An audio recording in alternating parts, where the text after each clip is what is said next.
नमस्कार दोस्तों, मैं गिरजेश कुमार तिवारी आप सब लोग के सामने इस समय इसरो का जो लास्ट अभी 14 जुलाई को पेपर हुआ था उसका एक सॉल्यूशन लेके आ रहे हैं। सारे डिटेल क्वेश्चन आपको करा रहे हैं। 80 क्वेश्चन है, 80 तरीके के हैं। मैक्सिमम मैकेनिक्स और सोम के ही मेथड से हो जा रहे होंगे, आप देख रहे होंगे। चाहे वो ग्राइंडिंग व्हील का क्यों ना हो, चाहे जहाँ का भी हो, आप बहुत आसानी से, अगर आपको मैकेनिक्स बहुत ढंग से आती है तो पूरी मैकेनिकल इंजीनियरिंग पे आपका कमांड हो सकता है। ठीक है, चलिए तो हम सब लोग आगे बढ़ते हैं और क्वेश्चन को सॉल्व करते हैं। मैक्सिमम लोग, ये आपसे रिक्वेस्ट है, चाहे जैसे आप समझिए, इसको आपको मैक्सिमम लोगों में शेयर करना ही करना है। सारे ग्रुप में, सारे सोशल मीडिया में, ये सारे आपका इतना कर्तव्य बनता है कि सारे क्वेश्चन हम करा रहे हैं, बहुत दमदार क्वेश्चन है, तो आपका ये कर्तव्य बनता है कि सब लोगों में इसको शेयर करें, मैक्सिमम से मैक्सिमम लोगों को फैलाएं। बहुत ही इंपॉर्टेंट है, हर एक पहलू को देखें, क्वेश्चन सॉल्व करने के तरीके को देखें, माइंड को ओपन रखते हुए अगर कूल होकर आप क्वेश्चन करते हैं तो कितनी शानदार तरीके से सारे क्वेश्चन निकल जाएंगे। चलिए देखते हैं। ठीक है, तो अगला क्वेश्चन है आप सब लोग के सामने, बहुत ही अच्छा क्वेश्चन। चलिए करते हैं अगला क्वेश्चन। ठीक है, क्या है क्वेश्चन? आई स्टील रेल, वो एक स्टील रेल है, रिजिडली फिक्स एट एंड्स। एक रेल है और इसको एंड पर रिजिडली क्या किया गया है? फिक्स किया गया है। Is assume to be stress free at 20 degree centigrade. ये स्ट्रेस फ्री है, कोई खिंचाव नहीं, कोई कंप्रेशन नहीं, स्ट्रेस फ्री का ही मतलब हुआ ना। If the stress required to cause the buckling of the rail is -750, ये इस पे बकलिंग के लिए क्या चाहिए? -755 मेगा पास्कल। -75 मेगा पास्कल, ये बहुत ही इंपॉर्टेंट। माइनस कंप्रेसिव कब? जब टेम्परेचर बढ़ाएंगे तो घटाएंगे। जब टेम्परेचर बढ़ाओगे क्या? फैलना चाहते हैं लेकिन ये फैल नहीं पाता क्योंकि दीवार रिजिड है, तब कंप्रेसिव आएगा। उन लोग फैलना जोड़ना इसी में कंफ्यूज रह जाते हैं। कितना आसान क्वेश्चन था। तो जब ये फैलना चाहता है तब कंप्रेसिव आएगा। अगर यही आपको पॉजिटिव होता तो ये कूल करते, कूल, तब आप क्या होता? कूलिंग करते। तो खैर नहीं, ये आपका टेम्परेचर बढ़ाना ही बढ़ाना है। जो फाइनल टेम्परेचर है वो 20 से ज्यादा है। फाइनल टेम्परेचर तुरंत श्योर है कि 20 से क्या है? ज्यादा है। At what temperature will the rail buckle? इस टेम्परेचर पर रेल क्या होगा? बकल हो जाए। तो आप देखिए सिग्मा बाई ई जो होता है, यही आपका ई होता है, यही आपका डेल्टा एल बाई। कितना आसान तरीके से, चलिए तो डेल्टा एल बाई एल होता है। अल्फा हमें याद आ गया, अल्फा क्या होता है? Delta L upon delta L by L delta T. Delta L by L, delta L by L क्या होगा? Delta T. तो यहां एल डेल्टा टी। अब यहां से आप देखिए डेल्टा एल बाई एल क्या होगा? Alpha delta T. तो सिग्मा यहां से क्या आएगा? Sigma equal to alpha delta T into E. Sigma equal to alpha delta T into E. बहुत लोग रटे थे, रट के कर, कोई दिक्कत नहीं है, हमें कोई दिक्कत नहीं। सिग्मा कितना है? 75 मेगा पास्कल, रहने दो, कोई बात नहीं। अल्फा कितना है? 12.5 इंटू 10 की पावर -6, 12.5 इंटू 10 की पावर -6 डेल्टा टी। ई का मान ध्यान रखिए, मेगा में रखना है, गीगा में है। तो 200 गुणे 10 की घात 3, 200 गुणे 10 के घात क्या करेंगे? 3 करेंगे। 75 है, 12.5 है, 200 है। ठीक है, तो यहां से देखेंगे 75 और ये आएगा 12.5 गुणे 200 और ये क्या आएगा? 10 की पावर -3 इंटू डेल्टा टी। अब इसी में अगर हम शून्य हटा दें, ये 0.2 लिख दें तो ये कट जाएगा 0.2। तो 12 दूना 24, 5 दूना 10, 25 कैसे कुछ आ जाएगा? 75 30, डेल्टा टी क्या आ गया? 30। डेल्टा टी क्या आ गया? 30। Delta T 30, change in temperature 30 कर लीजिएगा। अरे 25, ये आप 12.5 का दुगना करेंगे तो आपका 25 या 75, तो 30 डिग्री आ गया। 30 डिग्री सेंटीग्रेड डेल्टा टी है, ये 30 है। अब ध्यान रखिए डेल्टा टी जो 30 है, ये TF -20 कि 20 माइनस TF। ध्यान रखिए, ये गलत है, ये गलत है। TF -20, तो यहां से क्या आएगा? 50 आंसर। TF फाइनल टेम्परेचर जो आएगा वो क्या आएगा? 50 डिग्री सेंटीग्रेड। ध्यान रखिए, ये गलत है 20 माइनस, और इसी को अगर हम करें तो -10 आ जाएगा, वो गलत है। तो यहाँ पे आपको टेम्परेचर बढ़ाना ही है तभी कंप्रेसिव आएगा, घटाएंगे तो टेंसाइल आएगा। ध्यान है, तो कंप्रेसिव वोल्ट लिखा है इसलिए इंपॉर्टेंट आंसर -10 भी बैठा हुआ, बहुत बढ़िया शानदार लोग ने बनाया। अगले, अब brake block shown below has a face width face width इसका जो है यहाँ पे क्या है, ये 300 mm। The mean coefficient of friction, mean coefficient of friction क्या है 0.25। For an activating force 400 newton, the braking torque क्या लिखा है, अब बेंड ब्लॉक, ठीक है कोई दिक्कत नहीं, बहुत आसान क्वेश्चन। अब ब्रेक ब्लॉक सोन, एक ब्रेक ब्लॉक है सोन बिलो है जब फेस विड्थ, इसकी जो चौड़ाई है 300 metre, the mean coefficient friction 0.25 है, for activating force 400 newton, the braking torque. तो अब फ्री बॉडी डायग्राम ही बना दो, आंसर हो गया। फ्री बॉडी डायग्राम, सर ये डिस्क है, ये डिस्क है, ऐसे रोल कर रहा है, यहां पे रिएक्शंस आएंगे, पिन है, यहां पे रिएक्शन आएंगे, क्या है पिन है। जब इधर रोल कर रहा है, जब आप ब्रेक को दाब रहे हो, बहुत ध्यान से हम डिस्क को बना रहे हैं, बहुत ध्यान से डिस्क को बना रहे हैं, डिस्क का फ्री बॉडी डायग्राम। तो जब आप इसको दाब रहे हो तो इसको ऐसे दाब रहे हो, आरएन से दाब रहे हो, तो दबा दे रहे हो, आरएन से दबा रहे हो, और ये ऐसे चलना चाह रहा है, ये गुटके को ऐसे अपनी तरफ, गुटका कहेगा रुक रुक रुक रुक, तो गुटका इस पर ऐसे, और ये गुटके पर ऐसे, ये गुटका इस पर, आप सोचिए दबाएं रगड़ के चल रहे, तो गुटके को उधर की तरफ खींच रहा है, लेकिन ये गुटका इसको इधर की तरफ, तो ये फ्री बॉडी डायग्राम बन गया। ये टॉर्क T है। अब आपसे कोई पूछे ब्रेकिंग टॉर्क, तो ब्रेकिंग टॉर्क क्या होगा, आप इसके अबाउट मूवमेंट ले लीजिए, इसका कोई नहीं, नॉर्मल रिएक्शन का कोई नहीं, क्या आएगा braking torque FR into R. ये FR चाहिए हमें, कुल मिला के FR चाहिए, तो हम रॉड का फ्री बॉडी डायग्राम बनाएंगे। किसका बनाएंगे, रॉड का फ्री बॉडी डायग्राम। यहां पे रिएक्शन होगा AX और AY, कुछ भी मान लो। यहां पर जो गुटका था, ये जो गुटका था, इस पर नॉर्मल रिएक्शन था, इस पर नॉर्मल रिएक्शन, और इधर की तरफ फ्रिक्शन, इधर की तरफ फ्रिक्शन, और ऐसे आपने क्या लगाया था 400 न्यूटन बल, और कुछ लगेगा क्या, ये फ्रिक्शन लग गया सब कुछ। फ्री बॉडी डायग्राम, यहाँ पिन, फ्री बॉडी डायग्राम उसका बन चुका है, उसके फ्री बॉडी डायग्राम से अगर इसी के अबाउट मूवमेंट ले लें, इसी के अबाउट मूवमेंट ले लें, तो फ्रिक्शन का कोई भी इसके अबाउट ही फ्रिक्शन इसी लाइन से पास कर रहा फ्रिक्शन, तो फ्रिक्शन का इफेक्ट आएगा नहीं, नॉर्मल रिएक्शन निकल जाएगा। इसी के अबाउट मूवमेंट ले लीजिए, इसी के अबाउट क्यों ले रहे हो, क्योंकि यहाँ पिन पर जो रिएक्शन है उसको हमें इंटरेस्ट नहीं है, उसमें कोई इंटरेस्ट नहीं, उसके अबाउट मूवमेंट लिए सिग्मा MA। जब आप उसके अबाउट मूवमेंट लेंगे तो यहीं बगल में लिख दे रहे हैं सिग्मा MA इक्वल टू 0, तो यहाँ से आएगा R किधर, ये दोनों कहेंगे नहीं FR कुछ नहीं, R कितना होगा, R क्या है 200, तो 200 into R, 200 into normal reaction इधर की तरफ, और 400 माइनस क्यू, क्योंकि ये clockwise, minus Q anti clockwise positive लेते हैं हमारी मर्जी, तो ये क्या होगा 600, 400 गुणे 600 इक्वल टू क्या हो गया 0।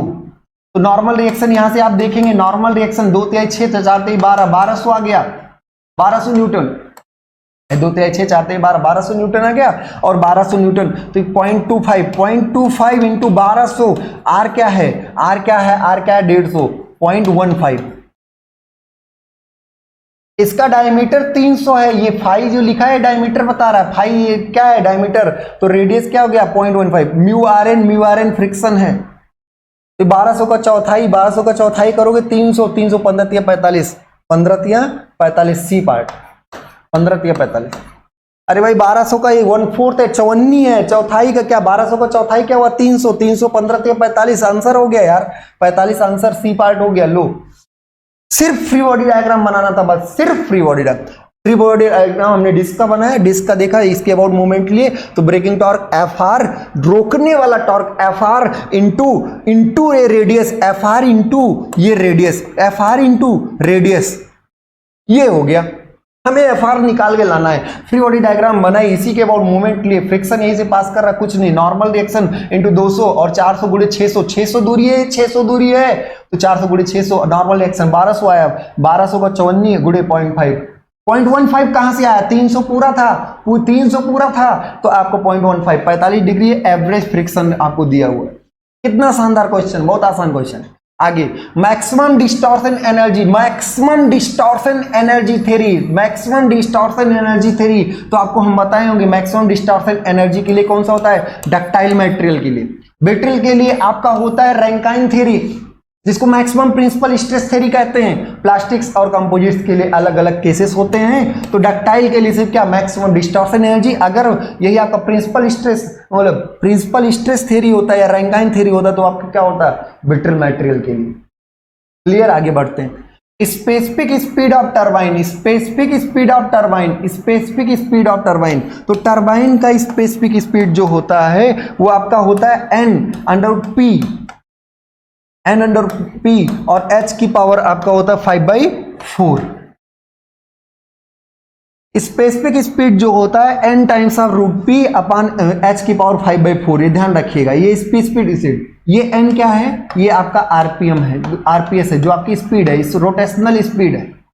और p क्या है, p क्या है, पावर है, p क्या है, पावर, और h क्या है, हेड। तो स्पेसिफिक स्पीड n/√p h की पावर 5/4, ये आप ध्यान रखिएगा। तो अगर इसको यूनिट ले लें, इसको यूनिट ले लें तो n = n हो जाएगा कि नहीं।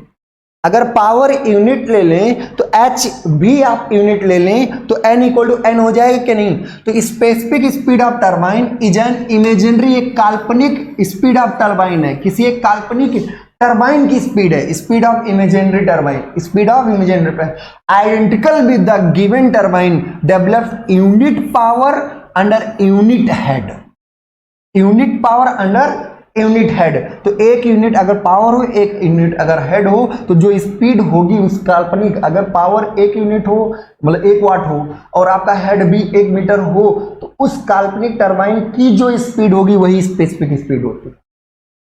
तो ऐसी कोई भी टरबाइन जो उसका पावर क्या हो, यूनिट हो, हेड यूनिट हो, उसकी जो स्पीड होगी वही आपकी क्या होगी, specific speed. Specific speed of the turbine is the speed of imaginary turbine identical with the given turbine, इस given turbine के identical when which develops unit power under unit head। Clear हो गया, आगे बढ़ते हैं। ठीक है, बिन कार्ड। तो देखिए जब आपका इन्वेंट्री कंट्रोल होता है, जैसे आप प्रोडक्शन शॉप में जाएंगे तो यहाँ एक एक टब में अलग अलग तरीके के नट बोल्ट सब कुछ भरे रहेंगे जो जैसी जरूरत होगी। तो वहां पे क्या होता है कि उसमें सारी चीजें बिन कार्ड में सारी डिटेल्स लिखे रहते हैं, कौन किस साइज का है, कितने नंबर में क्वांटिटी है, कि क्या टॉलरेंस है और सारी चीजें। तो बिन कार्ड जो होता है वो आपका स्टोर डिपार्टमेंट में लगा रहता है, फाउंड्री शॉप वर्कशॉप में नहीं। बिन कार्ड जो होता है वो कहाँ पे होता है, स्टोर डिपार्टमेंट में होता है, जो क्लियरिटी बताता है कि कौन सा किस लेवल के क्या टॉलरेंस है, किस तरह का मटेरियल है और सारी चीजें। उसमें कई डिटेल्स लिखे रहते हैं इस बिन कार्ड पे, कार्ड्स पे ढेर सारी डिटेल्स लिखे रहते हैं। ठीक है, तो ये स्टोर डिपार्टमेंट में होता है। अगला बहुत सारा इतना आसान क्वेश्चन देख के हंसी आती है। देखिए, a uniform bar of 50 mm, इसका क्या है 500 mm वेट, इसको अंडरलाइन रखिएगा, वेट कितना है 20 किलोग्राम फोर्स। एक कोई बार है जिसका वेट क्या है 20 kilogram force, is supported horizontally, इस सपोर्ट वर्टिकली होना चाहिए, वर्टिकली वर्ड होना चाहिए, is supported by vertically to vertical. फिर से ये इसको ध्यान देखिएगा, अ यूनिफॉर्म रॉड या bar of length 500 mm weight 20 kgf, weight 20 kgf, support horizontally इसको सपोर्ट किया गया by 2 vertical string. 2 vertical string से आप सोचिए, एक ऐसी लाठी है, लाठी को 2 धागे से ऐसे लटका दिया गया, लाठी को 2 धागे से लटका दिया। लाठी का वेट क्या है, कोई रॉड है जिसका वेट क्या है 20 किलोग्राम फोर्स। अब at its end end carries a load, जो लोड है वो कितना है 100 kilogram force, carries a load of 100 kilogram force, 100 kilo as shown in the tension in the string at A and B. Free body diagram बनाइए, इसके बीचों बीच में 20 kilogram force, हम एकदम बेवकूफ की तरह कर रहे हैं। ये आपका 100 किलोग्राम फोर्स, इधर T1 और इधर क्या है T2, इधर T1 इधर क्या T2। तो T1 प्लस T2 जो होने वाला है वो 120 ही होने वाला है। जितना नीचे उतना ऊपर, जितना नीचे उतना ऊपर। तो T1 प्लस T2 आपका 120 हो गया। बात समझ में आ रही ना, T1 प्लस T2 क्या हो गया 120 हो गया। तो अब ध्यान दीजिए 120 लाना है, अब इसके अबाउट मूवमेंट ले लो T2 निकल जाएगा, या इसके अबाउट मूवमेंट ले लो T1 निकल जाएगा। कुछ तो इतने बेवकूफी करते रहेंगे। अरे यार जिसमें 120 आए T1 तो क्या है, the tension develop in A and B, and B में टेंशन डेवलप निकालना, जिसका आंसर 120 आए, क्योंकि T1 प्लस T2 क्या होगा 120 होना, तो 75 और 25 100 होगा, गलत नहीं होगा। 125 350 नहीं होगा, 25 75 नहीं होगा, क्या होगा 85 और 35, 85 और 35 ही 120, आप कैलकुलेशन कर लीजिएगा। 85 और 35 120 आ रहा ना, 85 को ऐसे जोड़ेंगे तो 5 5 10 0 8 3 11 1 12 120 आया, तो जो 120 आएगा दोनों का समेशन वही सही है करके निकल लिए। कहाँ इसमें लगे हैं मोमेंट, इसके अबाउट मोमेंट लोगे आ जाएगा, ठीक है। यहाँ 20 किलोग्राम फोर्स आप लीजिए, चलो निकाल ही लेते हैं। इसके अबाउट मोमेंट लोगे तो क्या होगा, ये दूरी 500 है तो 500 गुणे T2 उधर की तरफ -100 इंटू 125 -20 इंटू 250 -20 इंटू 250, क्यों 250, ये पूरा 500 तो 250 125, अभी माइनस क्यों, क्योंकि ये सब क्लॉकवाइज। तो T2 का मान आप निकालिएगा, आएगा 35 किलोग्राम फोर्स, 35 किलोग्राम फोर्स। अरे 250 दूना 500, 5000 हो गया, अरे 25 12500 और बटे 500 करेंगे तो 62 35 आ जाएगा, ठीक है। कर लीजिएगा भाई 35 किलो, और T2 अगर 35 किलोग्राम फोर्स आया तो T1 आपका 85 किलोग्राम फोर्स आ ही जाएगा, अदरवाइज आंसर देख के निकल लिए होते। अगला, a metal block of mass m, mass क्या है 5 kg, टेम्परेचर क्या दिया है 100 degree centigrade, cools to temperature जो इनिशियल टेम्परेचर और फाइनल टेम्परेचर कूल ठंडा कर रहे हैं 50 डिग्री सेंटीग्रेड। तो स्पेसिफिक हीट जो आपको दिया है 600 joule per KG degree centigrade. Density rho आपको दिया है 8000 किलोग्राम मीटर क्यूब, ठीक है। The heat lost by the metal block, तो हीट लॉस पूछा है, हीट लॉस आपका क्या होगा mc डेल्टा टी। मास कितना है 5, c कितना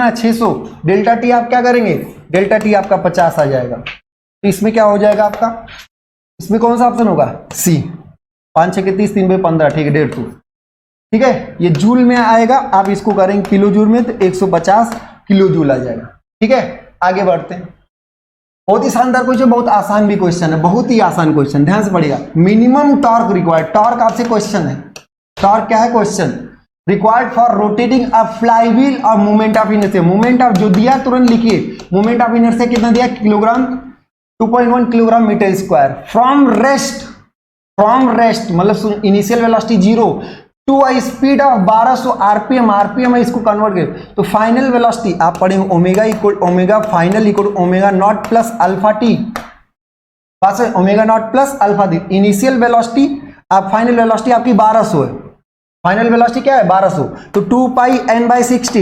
n/60, ध्यान रखिएगा आरपीएम में तो रेडियन पर सेकंड में चेंज करना पड़ेगा, प्लस अल्फा टी क्या है 6, तो अल्फा निकाल लेंगे आप सब लोग, ये कितना आएगा 20 20 दूना 40, 4 पाई कितना हो गया 40 पाई बाई 6, इतना रेडियन पर सेकेंड स्क्वायर, ये आपका अल्फा। लेकिन अल्फा नहीं पूछा गया था, टॉर्क पूछा गया था। टॉर्क क्या होगा I alpha, torque equal to I alpha का मतलब 2.1 इंटू अल्फा 40, पाई का मान 22/7, और ये क्या कर देंगे 6। आंसर आप देख लें, मिला लीजिए, गुणा भाग कर लीजिए, कितना आएगा डी पार्ट 44 न्यूटन मीटर। क्या किया हमने, कुछ नहीं किया। कोई भी एक आपका फ्लाईव्हील है जिसका moment of inertia 2.1 kilogram metre square है, 2.1 किलोग्राम मीटर स्क्वायर है, क्या करना है फ्रॉम रेस्ट, मतलब इनिशियल वेलोसिटी क्या है 0, स्पीड टू 1200 आरपीएम, 1200 आरपीएम को आप रेडियन पर सेकंड में कन्वर्ट करना ही पड़ेगा, तो 2 पाई n/60, और कब 6 सेकंड में, तो final velocity equal to initial velocity plus alpha T, alpha आपने निकाल लिया, और टॉर्क पूछा गया था, टॉर्क क्या होगा आई अल्फा होगा, आई दिया अल्फा निकाल लिया, आंसर क्लियर हो गया सब लोग। तो आप टॉर्क निकालिएगा 44, कैलकुलेशन आप घर पर करेंगे, कैलकुलेटर लेके बैठे आपका 59। A point on rigid flywheel,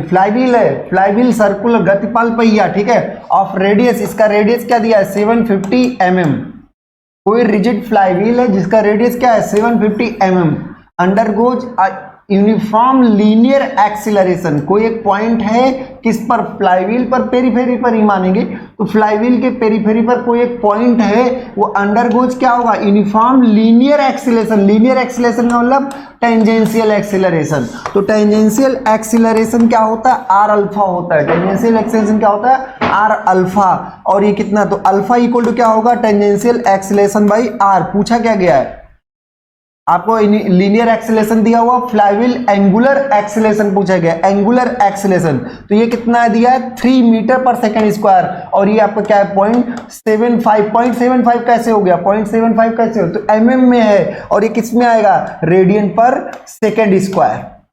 तो ये पूछा गया था फ्लाईव्हील्स एंगुलर एक्सीलरेशन, आपको लीनियर मतलब टेंजेंशियल एक्सीलरेशन दिया है, आर आपको दिया है, तो इसके बाद कितना हो गया, ये क्या आ गया 7 चौका 28, तो आएगा 4 radian per second square, 4 radian per second. अगला क्वेश्चन देखिए, बहुत शानदार question, elastic limit of cast iron, elastic limit, ध्यान रखिए, elastic limit of cast iron as compare to ultimate breaking strength. तो कास्ट आयरन मतलब क्या हुआ, कास्ट आयरन का मतलब ब्रिटल मटेरियल, कास्ट आयरन का मतलब एक तरीके से क्या हुआ, ब्रिटल मटेरियल। और ब्रिटल मटेरियल का अगर आप देखेंगे stress strain diagram, stress strain diagram, तो ऐसे सीधा और बहुत कम फ्रैक्चर होगा, बहुत कम, मतलब बहुत कम फ्रैक्चर में स्ट्रेन जो होगी वो 5% से कम होगी, 5% से कम स्ट्रेन होगा इस फ्रैक्चर के समय।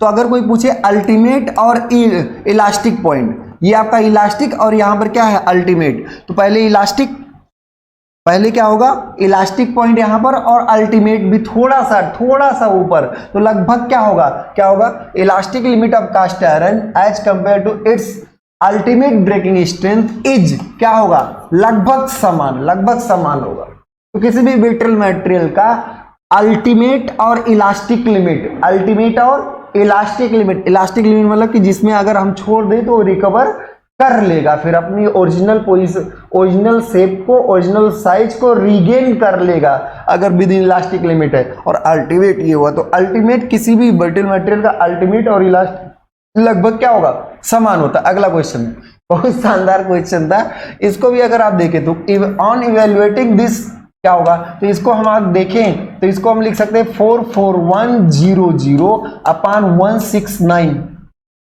कैसे, 3 यहां से 3 डिजिट ऐसे इधर लेके आए, तो यहां से ये भी 3 डिजिट, तो दशमलव को आप यहां लेकर आए तो 1.44100 अपॉन 169, 169 का आप इसका वर्गमूल 13 का स्क्वायर ही होता है, 13 का स्क्वायर, ये तो आपको पता है, बटे 13 आंसर आना यही होगा, बटे 13 और किसी में है ही नहीं, बटे 13 किसी में और है ही नहीं, तो 13 तो बाहर आना ही है, और ऊपर देखेंगे तो 441 421 22 का ये आएगा लगभग, ये 21 का मान लीजिए, तो 21 गुणे 21 करिए, 21 गुणे 21, अरे 13 आंसर हो गया, कर लिए, 21 सेकंड में 21, 21 दूना 42 और 2 44, तो ये क्या आ जाएगा आंसर फाइनल 210/13, 210, 2 जीरो की वजह से 1 जीरो, और 21 का स्क्वायर होता है 441, तो 210/13, 210/13 यही हो गया answer.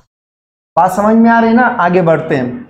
If there are 2 springs, there are क्या है 2 स्प्रिंग्स, एक ए है और एक स्प्रिंग क्या है बी है, there are 2 springs A and B of stiffness जो है वो क्या है के है, और स्टिफनेस जो है वो क्या है के बी है, स्टिफनेस आपका के और के बी है, ठीक है, और इसमें दिया है कि के ए is greater than K B, K is greater than के, ये स्टिफनेस इसकी क्या है ज्यादा है, तो ए जो है वो हार्डर स्प्रिंग है बी से, यही चीज लिख सकता था, A is harder spring than B, K is greater than K B का मतलब है कि स्टिफनेस ज्यादा हार्डर है, इसमें डिफॉर्मेशन, इसमें डेल्टा ए, इसमें डिफॉर्मेशन कम होगा किसकी तुलना में बी की, फॉर क्या होगा, फॉर गिवन लोड, किसी गिवन लोड, अभी नहीं कि इस पे ज्यादा लोड लगाओ तब नहीं, अगर सेम लोड लगाएं तो बी पर डिफॉर्मेशन ज्यादा हो, ये लचीला है, इसकी हार्डनेस, इसकी कठोरता कम है,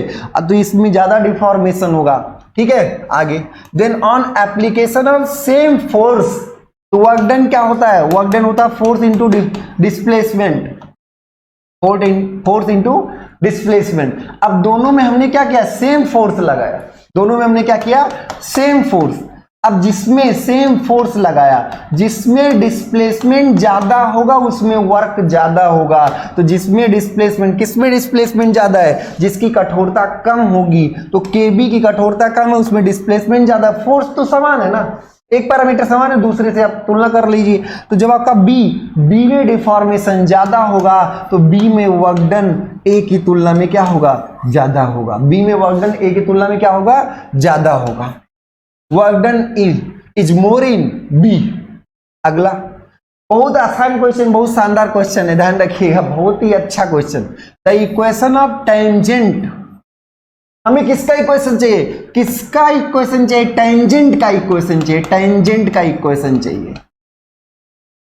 2y, कौन से कर्व, तो कोई एक कर्व है, कोई एक कर्व है, ये y है, ये x है, ये y ये x है, और ये कर्व क्या है, y। हम बनाने में नहीं इंटरेस्ट ले रहे हैं। y equal to 10 minus 3x, y equal to under root 10 minus 3x, ये कर्व है। तो द इक्वेशन, समीकरण of tangent to y equal to 10 minus root 3x, मतलब root 10 minus 3x eight point कहां पर भाई, यहां पर टेंजेंट, यहां पर टेंजेंट की यहां पर टेंजेंट, कहां पर, तो कहां पर, at x equal to 3, at x equal to 3। अब ध्यान रखिए, ये एक कर्व है, कोई एक कर्व है, इसको हम करने का बहुत आसान मेथड बता रहे हैं। कोई एक कर्व दिया है, इसके अलग अलग पॉइंट्स इस ग्राफ से आपको रिप्रेजेंट किए जा रहे हैं।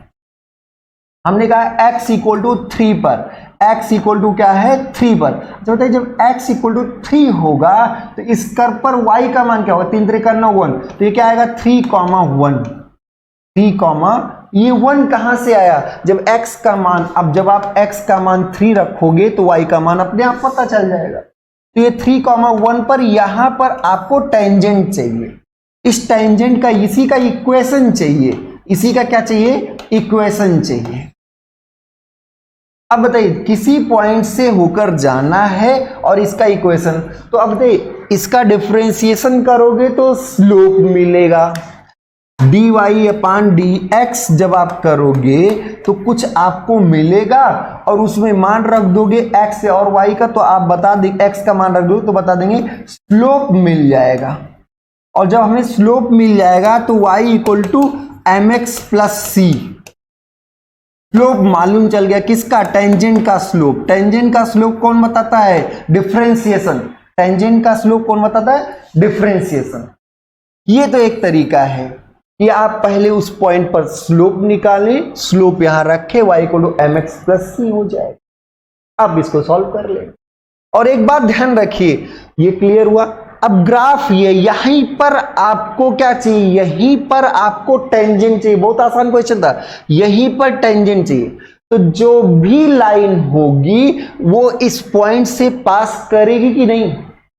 अरे भाई कोई भी ग्राफ है, कोई भी ग्राफ है, इस पर यहां पर टेंजेंट चाहिए, तो वो लाइन भी तो इस पॉइंट से होकर जाएगी, वो लाइन भी तो इस पॉइंट से होकर जाएगी।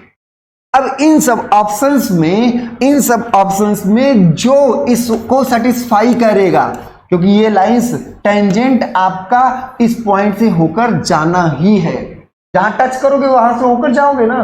तो जो भी इक्वेशन इस पॉइंट को सेटिस्फाई करेगा, मतलब 3,1 से होकर जाएगा, वही सही है। तो 3 त्रिका 9, x का मान 3 रखोगे, 3 त्रिका 9 और 2 का मान, तो 9 और में से 2 गया, क्या हो गया, 3 त्रिका 9 और में से 2 गया 9, 11। नहीं तो ये सेटिस्फाई नहीं हो रहा है। अरे भाई 3 त्रिका 9 में से 2 गए, 7 आएगा, 7 बराबर 11 होगा, नहीं सेटिस्फाई कर रहा। 2 तिहाई 6 और 3 9, तो ये भी सेटिस्फाई नहीं कर। x equal to 3, y equal to 1 रखिए, x इक्वल टू 3 रखिए और y इक्वल टू क्या रखिए, 1। तो 2 तिहाई 6 और 3 इक्वल 3, 6 3 9, नहीं सेटिस्फाई कर रहा है। ऐसे यहाँ पे 3 रखोगे, 1 रखोगे, तो 2 तिहाई 6 और 3, तो ये भी 3 नहीं सेटिस्फाई कर रहा है। अभी क्या हुआ, 3 त्रिका 9, 3 त्रिका क्या हो गया 9 और 2, 9 2 11, यही सेटिस्फाई कर रहा है, यही आपका टेंजेंट का इक्वेशन है। तो जब भी ऐसे क्वेश्चंस आए, इसको फिर से हम लोग आगे कर लेते हैं। क्या करना है कि आपका कोई भी ग्राफ दिया है, इस पॉइंट पर टेंजेंट चाहिए, तो टेंजेंट का एक बेसिक तरीका y equal to mx plus C, slope निकालो m का मान, स्लोप ही यही क्या है, यही आपका स्लोप है, यही आपका क्या है dy अपान dx है।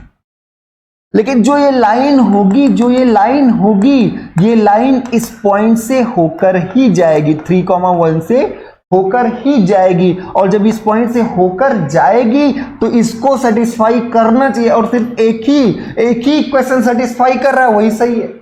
एक ही क्वेश्चन 3 त्रिका 9 2 11 हो रहा है, वही सही हो गया आंसर। आगे निकल चले, कितना आसान क्वेश्चन। अगला एबीसी एनालिसिस, तो ये होता है always better control, always better control, हमेशा बेटर कंट्रोल। अब then ABC analysis of inventory control. Inventory का मतलब जैसे कोई भी आप प्रोडक्शन कर रहे हैं तो उसका रॉ मटेरियल का स्टोर तो रखेंगे ना, नट बोल्ट आप रखेंगे कि नहीं रखेंगे, थोड़े कि 5 नट बोल्ट आया तो तुरंत जाके मंगा रहे हैं, फिर मंगा रहे हैं, फिर लगा रहे हैं, नहीं, आप इन्वेंट्री को स्टोर करके रखना ही रखना है। तो ऑलवेज एबीसी एनालिसिस में ऑलवेज बेटर कंट्रोल जो होता है, अब ध्यान रखिए, कोई भी पार्ट जो बनेगा, कोई भी पार्ट जो बनेगा, इसमें बहुत चीजें क्या होंगी, बहुत कुछ चीजें बहुत महंगी होंगी, बहुत महंगी होंगी, कुछ चीजें क्या होंगी बहुत महंगी, लेकिन जो बहुत महंगी होगी वो बहुत कम लगेंगी। कुछ ये क्या होंगी सस्ती होंगी, थोड़ी सी मॉडरेट, और कुछ क्या होंगी बहुत सस्ती होंगी। जैसे क्या है कि नट एंड बोल्ट है, कोई भी पार्ट बना तो नट एंड बोल्ट सस्ता तो है पर बहुत ज्यादा लगता है, नट एंड बोल्ट बहुत ढेर सारा लगेगा। अब आपको मान लीजिए कोई स्पेसिफिक चाहिए तो आपका कुछ पार्ट्स महंगे तो होंगे पर वो बहुत कम लगेंगे। जैसे मान लीजिए कि आपका कोई इंजन बनना, लोकोमोटिव इंजन बनना है, तो उसमें सिलेंडर्स जो होंगे स्पेसिफिक 10 8 16 ऐसे लगेंगे, पिस्टन सिलेंडर 8 16, लेकिन नट बोल्ट ढेर सारा लगेगा। कुछ ये मॉडरेट होंगी जो आपकी, अब जैसे कैमशैफ्ट है तो कैमशैफ्ट बहुत महंगा होगा, वो कम लगेगा। तो जो बहुत महंगा होगा उसको कम रखिए अपने पास, क्या करिए कम स्टोर में रखिए, कम स्टोर में रखिए।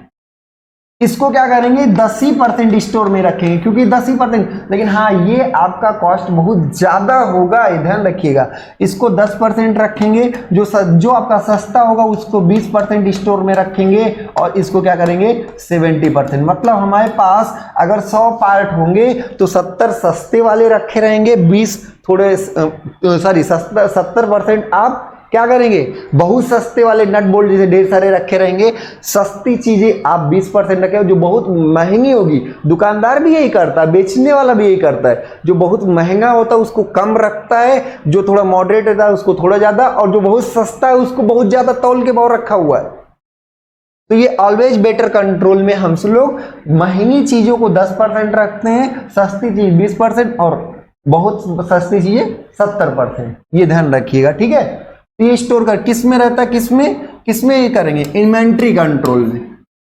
तो एबीसी एनालिसिस किस में होगा इन्वेंट्री। शेड्यूलिंग में आपका, शेड्यूलिंग के लिए आप अलग अलग चीजें पढ़े होंगे, किसके बाद कौन सा पार्ट शेड्यूल किया जाए, कैसे ऑपरेशंस हो जिससे कम से कम टाइम का लॉस हो, आइडल टाइम कम हो, मैक्सिमम मशीन्स का यूटिलाइजेशन हो, तो उसके लिए आप शेड्यूलिंग करेंगे, ठीक है। आगे स्टैटिस्टिकल क्वालिटी कंट्रोल, तो ये हम x बार y बार सारे चार्ट बनाते हैं ढेर सारे।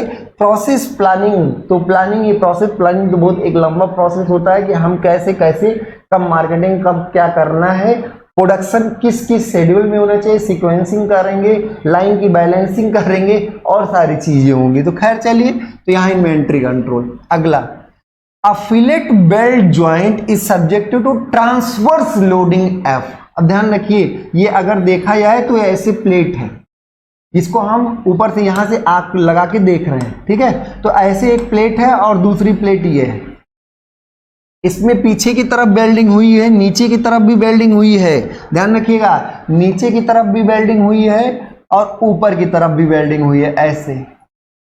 तो बेल्ट डायरेक्शन जो है, बेल्ट डायरेक्शन के परपेंडिकुलर लोड लग रहा है, बेल डायरेक्शन ऐसे इनसाइड, चौड़ी प्लेट है ना तो ऐसे बाहर की तरफ बेल डायरेक्शन करोगे, ऐसे तो करोगे। तो बेल डायरेक्शन के परपेंडिकुलर लोड है, ट्रांसवर्स लोडिंग है। बेल डायरेक्शन के परपेंडिकुलर तो क्या है, transverse loading as shown in the figure. Figure में दिखाया गया, हम पहले भी समझ गए थे कि ये ट्रांसवर्स लोडिंग है। Both legs of fillet are size h, जो इसकी h, ये आपकी साइज क्या है, h है, ये h है, ये भी h है।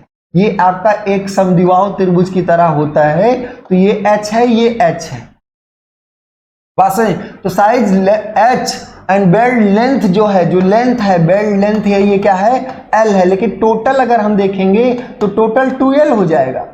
टोटल क्या हो जाएगा, 2l हो जाएगा। l इफेक्टिव यहां पर हम देखें तो इफेक्टिव लेंथ आपका 2l होगा, क्योंकि दोनों साइड है, ठीक है। Belt length is l। The average shear stress on the throat, तो ये थ्रोट हम आपको बताएंगे आगे। थ्रोट जहां पर शियर होने के चांसेस मैक्सिमम, गला जहां गले की ही सबसे कमजोर होता है, तो शियर करने के चांसेस जिस प्लेन में ज्यादा होंगे, जहां पर शियर स्ट्रेस मैक्सिमम होगा, वही थ्रोट कहलाएगा। और उस केस में आपका जो आएगा F/√2HL आएगा। HL ये बताए क्यों ऐसा आ गया, क्योंकि एक्चुअल में जो होगा वो होगा F/2F/HL effective, √2F/HL effective, HL effective √2F/ ये होगा। तो यहाँ पर L इफेक्टिव जो है वो 2 टाइम्स है, तो 2 टाइम्स है तो ये क्या आ गया, F/√2HL आ गया। और F/√2 1.414, 14×7 = 98, तो A पार्ट हो गया, ये आपका। जब डबल फिलेट बेल जॉइंट हो, ट्रांसवर्स लोडिंग हो, तो मैक्सिमम शियर होता है 0.707 F/HL या F/√2HL, F/√2HL। H क्या है, थ्रोट, बेल्ट लेग है, बेल्ट लेग, बेल्ट कितना पैर फैला के बैठा हुआ है, और L क्या है, लेंथ है। ध्यान रखिए, बेल्डिंग का जब हम और भी डिजाइन का केस कराएंगे तो डिजाइन में बेल्डिंग को एक अलग ट्रीटमेंट देंगे, बेल्डिंग को और डिटेल में कराएंगे। खैर अभी के लिए आपको समझ में आ गया होगा, तो आगे बढ़ते हैं। अगला बहुत ही शानदार क्वेश्चन, बहुत आसान भी question. To evaluate the impact strength, पर इंपैक्ट स्ट्रेंथ के लिए 2 ही बातें हैं। इंपैक्ट में हम सब लोग रेजिलेंस मतलब क्या निकालेंगे, आइजोड या फिर 4P टेस्ट, आइजोड या फिर 4P टेस्ट। तो आइजोड या 4P टेस्ट, तो to evaluate impact strength of a material, a notch specimen was used. ठीक है भाई, नॉच स्पेसिमेन वर्टिकल रखेंगे, ऐसे नॉच स्पेसिमेन आप यूज करेंगे। हॉरिजॉन्टल की सिचुएशन में भी नॉच स्पेसिमेन यूज करेंगे, ये आप सब लोग पढ़ चुके हैं। उल्टा नॉच बनाते, एक बार पीछे की तरफ, एक तरफ ऐसे आगे की तरफ। तो notch specimen was used in Izod impact testing, Izod impact testing machine. तो आइजोड इंपैक्ट टेस्टिंग मशीन आपके पास है, इंपैक्ट टेस्ट करना है। द इंपैक्ट मास जो है, ध्यान रखिएगा, इंपैक्ट मास कितना है, 20 kilogram. And the swing arm is 1 metre long, swing arm जो है वो क्या है, 1 मीटर लॉन्ग। तो अब ध्यान रखिएगा, आइजोड और 4P टेस्टिंग जो मशीन होती है, यहाँ पर हम टूल को होल्ड करते हैं, यहाँ पर एक हैमर जहाँ पे ये मास लगा होता है। ये L आपका क्या दिया है, 1 मीटर, और मास आपको 20 किलोग्राम दिया है। ये ऐसे जाता है, यहाँ पे आप ग्रिप किए रहेंगे, इसको ग्रिप किए रहेंगे, इससे टकराएगा और इधर की तरफ जाएगा। अब इसमें क्या करना है कि जितना ऊपर आप उठा के छोड़ोगे, जब इससे टकराया तो इसको तोड़ने में जो एनर्जी लगी, उतना तो इसकी एनर्जी खत्म हो गई। एक्चुअल में एयर रेजिस्टेंस की वजह से भी एनर्जी जाएगी, लेकिन यहाँ बेयरिंग की वजह से भी लॉसेस हो गए। लेकिन उनको अगर निगलेक्ट मान लें तो इसको जब हम उठा के ऐसे छोड़े, टकराया, खट से टकराया, तो इसको तोड़ने में जो एनर्जी लगी उतनी लॉस हो जाएगी, और ये फिर उतना ऊपर तो नहीं आने वाला। अगर हम यहाँ पे थीटा एंगल पर घुमा के छोड़े हैं तो यहाँ पर थीटा तो नहीं आएगा, यहाँ थीटा डैश पर आएगा, और थीटा डैश गारंटीड है थीटा से कम होगा। थीटा डैश जो होगा वो गारंटीड है थीटा डैश से कम ही हो, सॉरी, थीटा डैश थीटा से कम हो गए। ध्यान रखिए, समझ में आ भी गिरा होगा सर, जब टकराएगा एनर्जी लॉस होगी, तो अब उतना ऊपर तो नहीं जाएगा ना इस साइड, ठीक है। The impact mass is 20 kg, length swing arm, जो स्विंग कर रहा है, झूल रहा है, जो आर्म, उसकी लंबाई क्या है, 1 metre. The mass is swing 120 degree from the lowest vertical point. ये देखिए ये लोएस्ट वर्टिकल पॉइंट है, ये जब एकदम सीधा हो जाएगा इससे नीचे हैमर आएगा, नहीं आएगा। तो लोएस्ट वर्टिकल पॉइंट से ये 120 डिग्री पर ऐसे उठाया गया मास। लोएस्ट वर्टिकल पॉइंट ये मान लीजिए, और ये आपका बियरिंग है। यहां पे क्या है, बियरिंग। 120 डिग्री पर उठाया गया, कितना, 120 degree. Lowest vertical point 120 degree from the lowest vertical point से टू इट्स रिलीज पॉइंट ऐसे 120 डिग्री पर है, उठा लिए हैं, अब छोड़ेंगे। And release to impact the specimen, यहां स्पेसिमेन है उससे इंपैक्ट करने के लिए रिलीज किया गया specimen. After impacting the specimen mass swings 90 degree. Mass जो है आफ्टर इंपैक्ट, यहां इंपैक्ट होने के बाद mass swings 90 degree from the lowest vertical point से। अब यहां ये जब टकराया तो कहां पर आया, यहां पर आया 90 डिग्री। 120 पर ले जाके छोड़े, 120 पर ऐसे हैमर को उठा के 120 पर छोड़े, उधर वो कितनी दूर, कितनी डिग्री तक गया, 90 डिग्री तक, टुवर्ड द अपोजिट डायरेक्शन। हाँ ठीक है, अपोजिट डायरेक्शन में कितना गया, 90 डिग्री पर।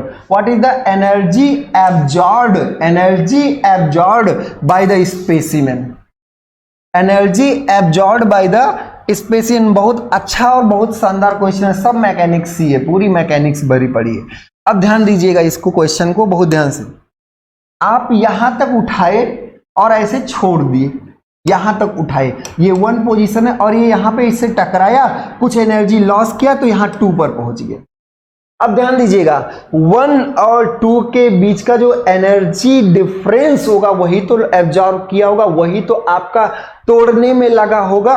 1 और 2 के बीच में एनर्जी डिफरेंस।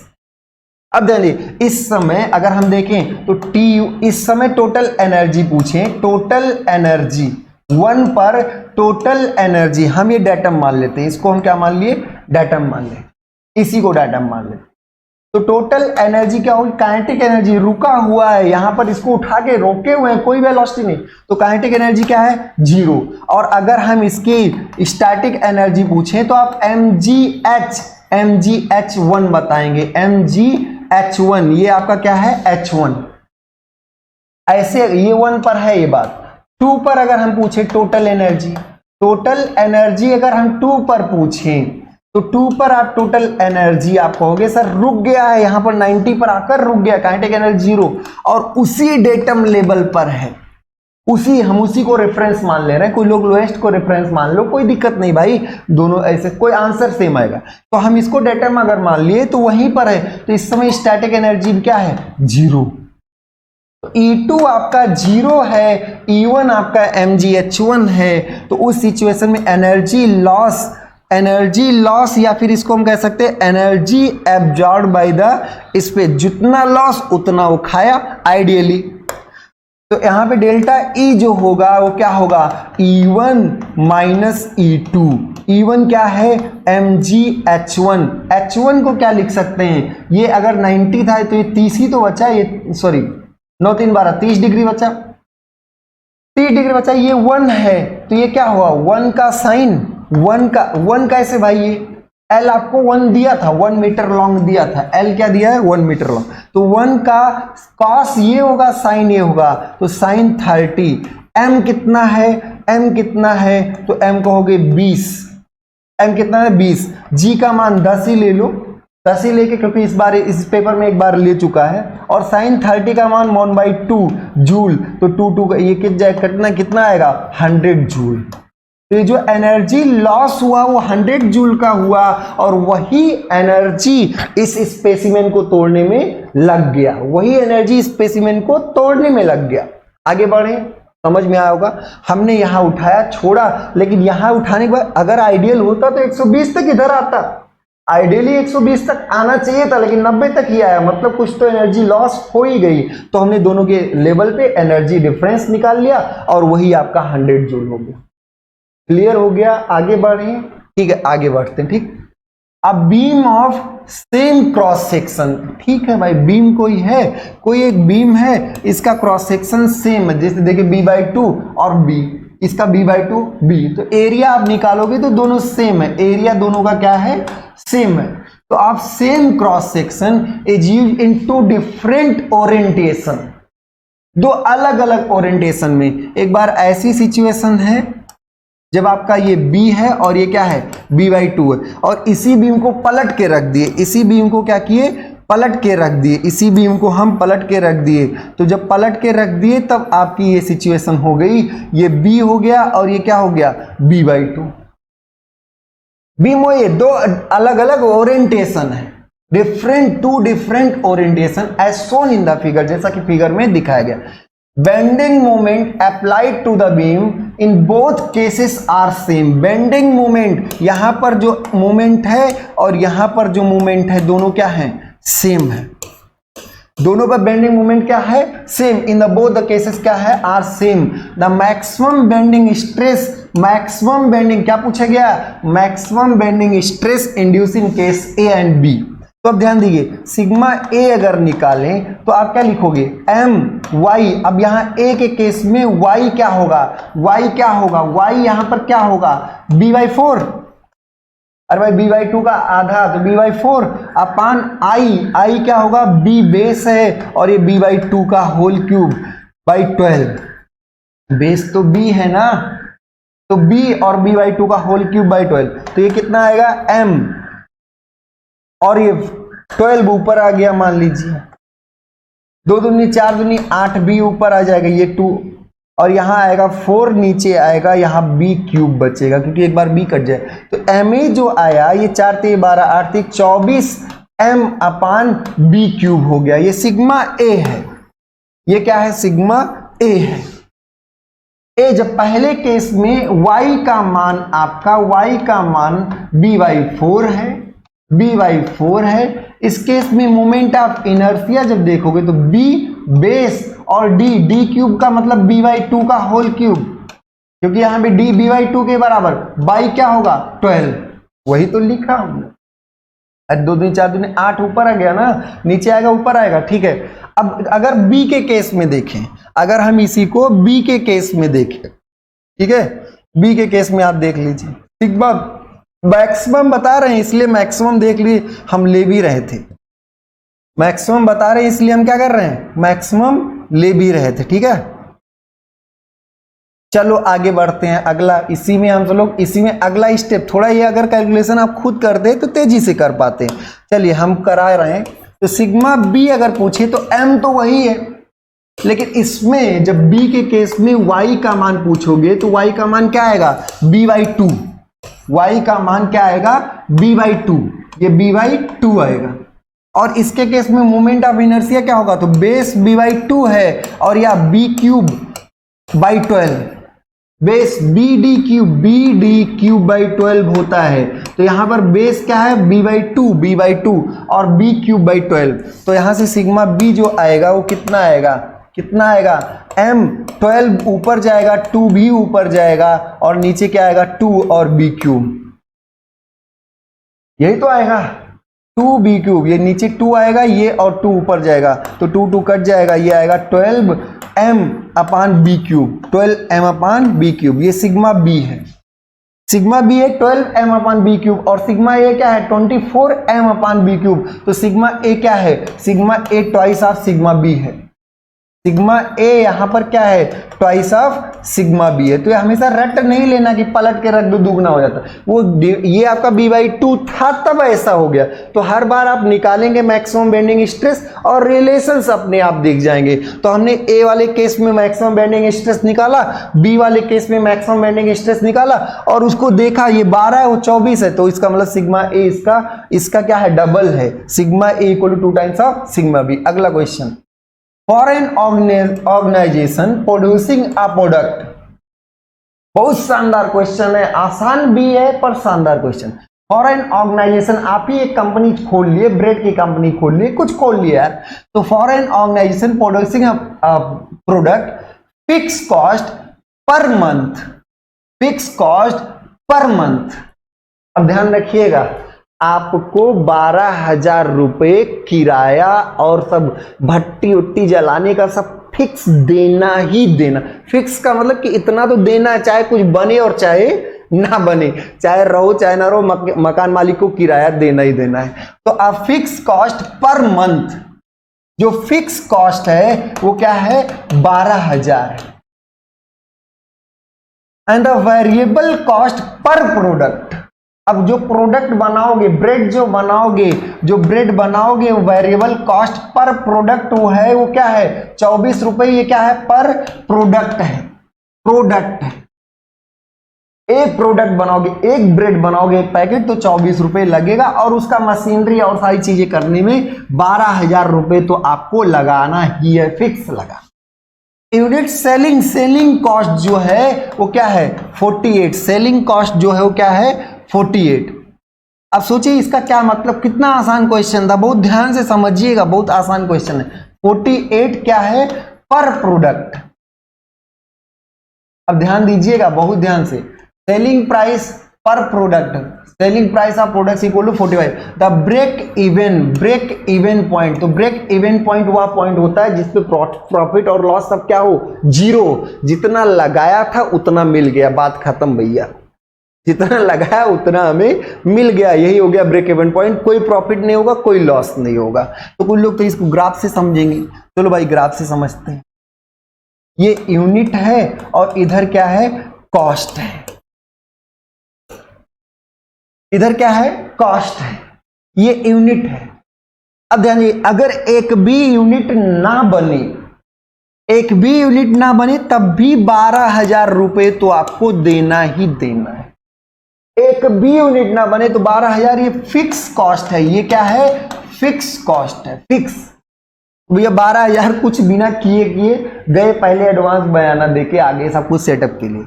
अगला क्या है 24 रुपए एक यूनिट का लगेगा, एक यूनिट तो ये 12,024 हो गया, 2 यूनिट तो 12,048 हो गया, 3 यूनिट तो ये 12,000, ऐसे लिनियरली बढ़ता है। तो x यूनिट अगर हम बेचें x यूनिट, तो ये फिक्स कॉस्ट मतलब जो आपका कॉस्ट है ये क्या, क्योंकि वेरिएबल हर एक पे 24 रुपए लग रहा है, तो आपका ये क्या आएगा 12,000 प्लस 24x। ये मान लीजिए हमने x यूनिट बेच दिया, तो सॉरी बना लिया, ये लागत है 12,000 प्लस 24x, ये क्या है लागत है। अब आप करो नहीं, हम अपना सेलिंग कॉस्ट भी देखेंगे। ये आपका टोटल कॉस्ट का एक ग्राफ चल रहा है, ये क्या है टोटल, ऐसे बढ़ता जा रहा है टोटल कॉस्ट। x क्या है, कोई एक जनरल यूनिट है कि हमने x यूनिट बनाया तो भैया 24 इंटू x तो लगना ही है, क्योंकि एक पर वेरिएबल कॉस्ट x। अब दूसरा नहीं, बेचे गए 48 रुपए का एक, बेचे गए 48, तो अगर सेलिंग की बात करें तो हर एक का 48, जैसे एक बेचोगे तुरंत 48 रुपए मिल जाएगा, 2 बेचोगे तो अब 48, इसका स्लोप थोड़ा ज्यादा होगा, 2 बेचोगे 48 दूना 96 मिल जाएगा। तो ऐसे सेलिंग कुछ नहीं बेचोगे, शून्य से स्टार्ट होगा, मिलेगा कुछ नहीं, लागत ये लागत बता रहा है, ये बेचने मिलने वाला ऐसे। अब बताइए सेलिंग कॉस्ट जो होगा, सेलिंग कॉस्ट x का अगर पूछें तो आप कहोगे सर 48 इंटू एक्स, ये बेचने का कॉस्ट है, 48 इंटू एक्स, एक्स कोई जनरल यूनिट है। अब हम कहें कि किस x पर आपका ये दोनों सेलिंग कॉस्ट और फिर ओवरऑल कॉस्ट, टोटल कॉस्ट और सेलिंग कॉस्ट किस x पर क्या हो जाएगा बराबर हो जाएगा। यही तो क्वेश्चन, यही तो ब्रेक इवन पॉइंट है कि किस x पर सेलिंग कॉस्ट और वेरिएबल कॉस्ट दोनों बराबर हो जाए। तो आप कहोगे सर x यूनिट बेचते हैं तो 48 इंटू x रुपया मिलता है, लेकिन जब लागत की बात करते तो 12,000 तो तुरंत लग गया था, और 24x आपका ये वेरिएबल की वजह से लगा। तो ये टोटल कॉस्ट है और ये टोटल गेन है, ये टोटल सेलिंग प्राइस आपको जो मिला है। तो अब यहां से देखेंगे तो 24 इंटू एक्स इक्वल टू क्या है, 48 में से 24 गए 24, ये आएगा 12, तो 24 पंचे 120, 500 यूनिट। सी एक्स क्या आ गया, एक्स क्या आ गया 500 यूनिट। तो ध्यान रखिए अगर 500 यूनिट आप बनाए एक महीने के अंदर, 500 यूनिट बनाए और बेच भी ले गए, ध्यान रखिए बनाए और बेच ले गए, तो कुछ न मिला और ना कुछ घर से गया, 12,000 फिक्स वाला भी मिल गया एक तरीके से, क्योंकि 24 का लग रहा था, 48 का बेच रहे थे।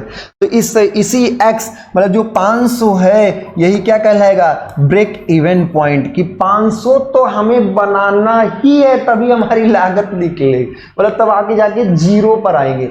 अब अगर 500 से ज्यादा बनाओगे तो अब क्या है कि बेचोगे, मतलब बेचोगे 48 में, मिलेगा, लगेगा क्या, लगेगा 24, तो अब आपको प्रॉफिट होना शुरू हो जाएगा।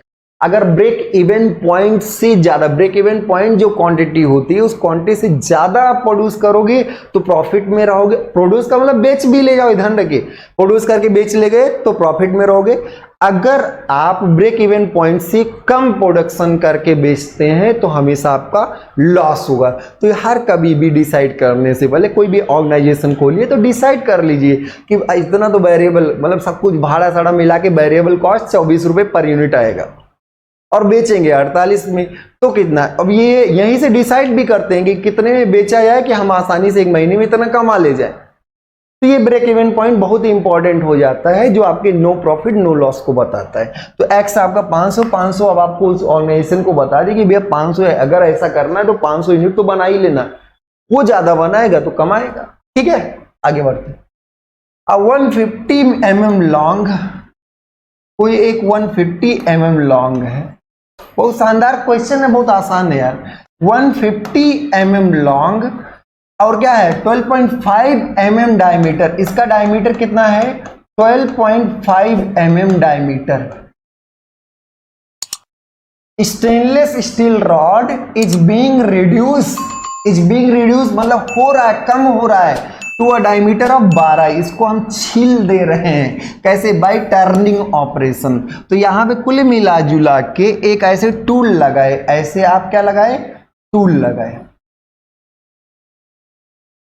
ऐसे टूल लगाए और ये घूम रहा है, ये आपका घूम रहा है, टूल ऐसे लगा दिए। अब टूल लगाए तो ये कुछ दबा दिए तो ये कुछ गहराई काट देगा, और गहराई काटने के बाद ये एक ही स्टेप में क्या बना दिया, इसको 12 बना दिया, 12 mm का बना दिया। तो 0.25 गहराई लेंगे, दोनों तरफ से घटेगा तो 12 हो जाएगा, उससे हमें मतलब नहीं।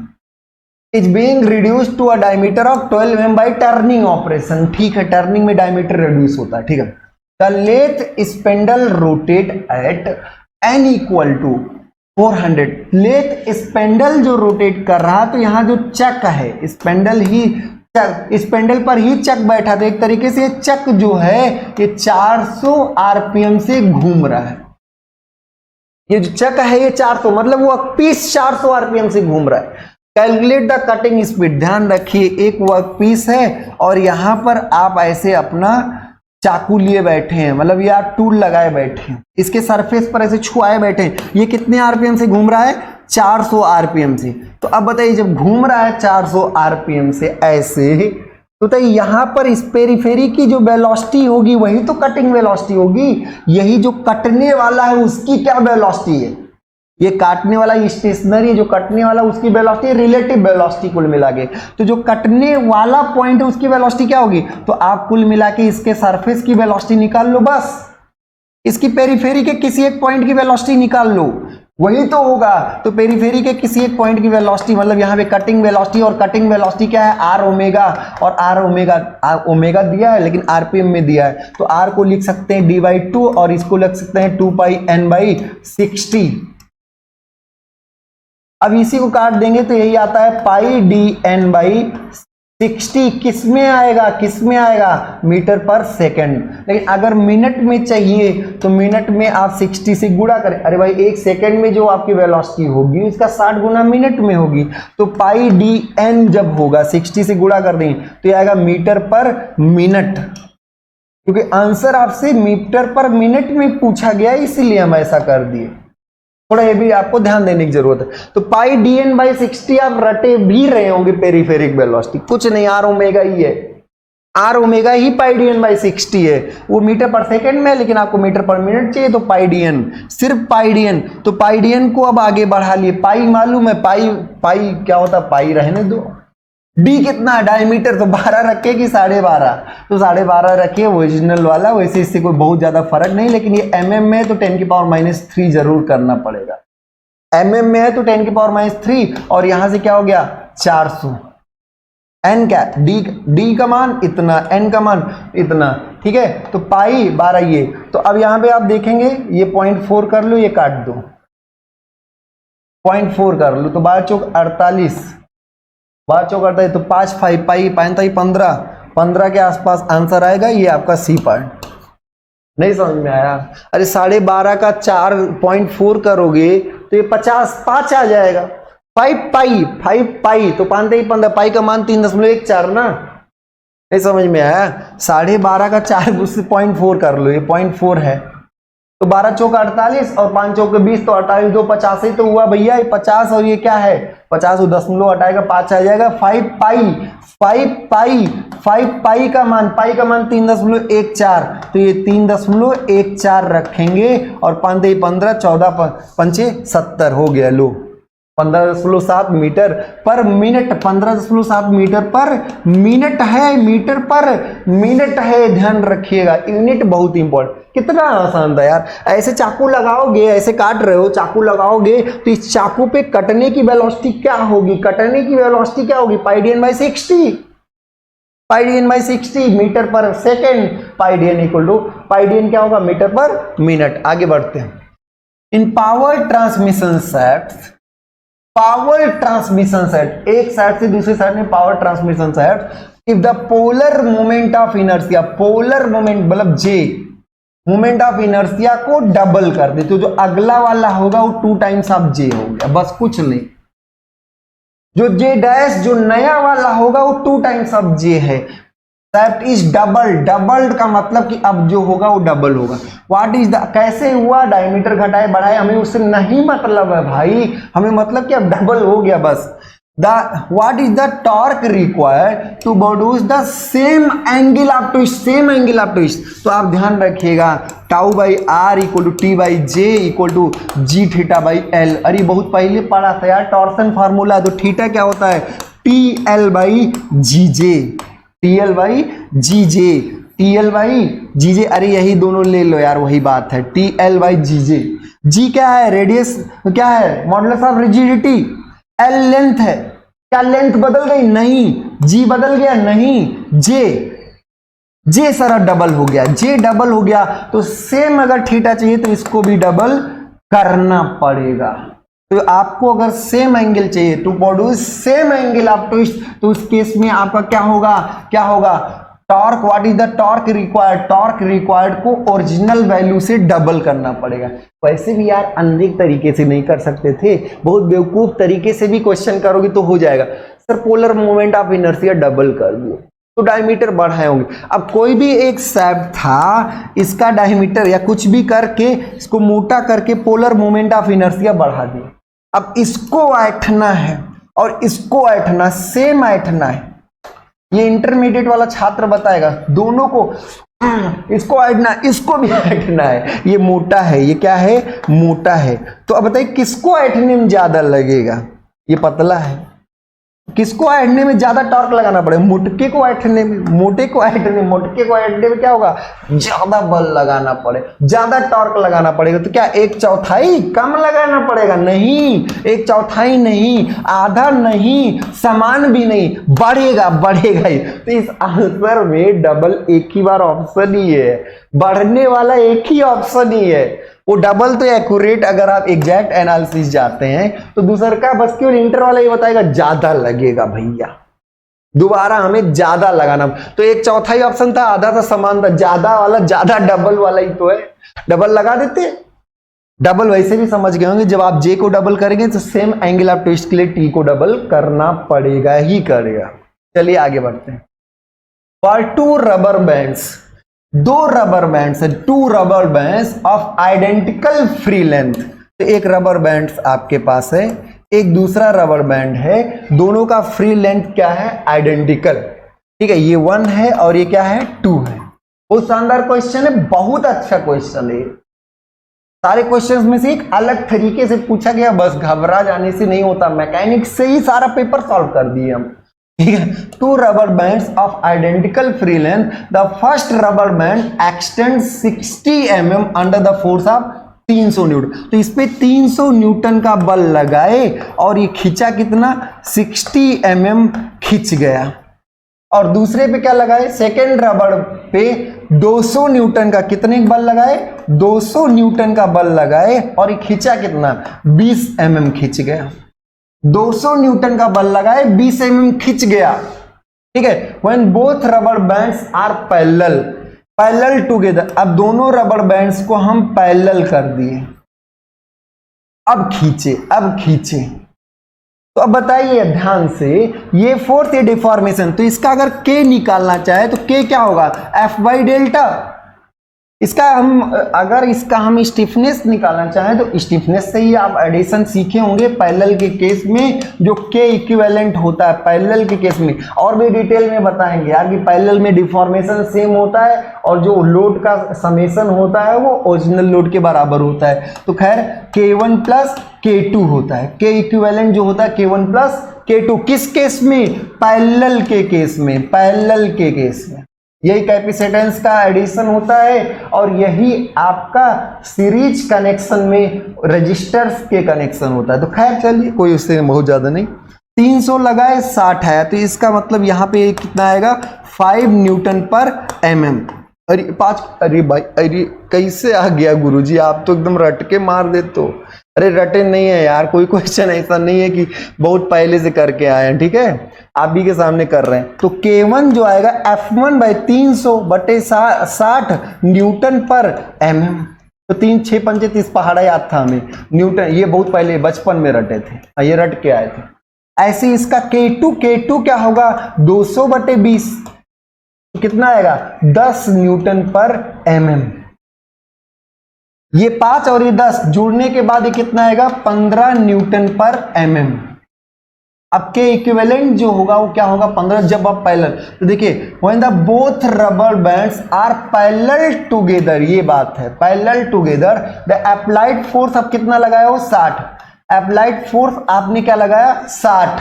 द एक्सटेंशन, तो पैरेलल के केस में के इक्विवेलेंट कितना है, 15, तो एक्सटेंशन क्या होगा, F मतलब F/K ही तो होगा, F/K इक्विवेलेंट, तो F/K का मतलब 15, ये किस में आंसर आएगा, 15 चौके 60 mm, 15 चौके 60, तो 4 mm हो गया। बात समझ, F/K ही किए हैं, K इक्विवेलेंट 15 हो गया, तो F/K 4 mm हो गया। सबका क्लियर हो गया।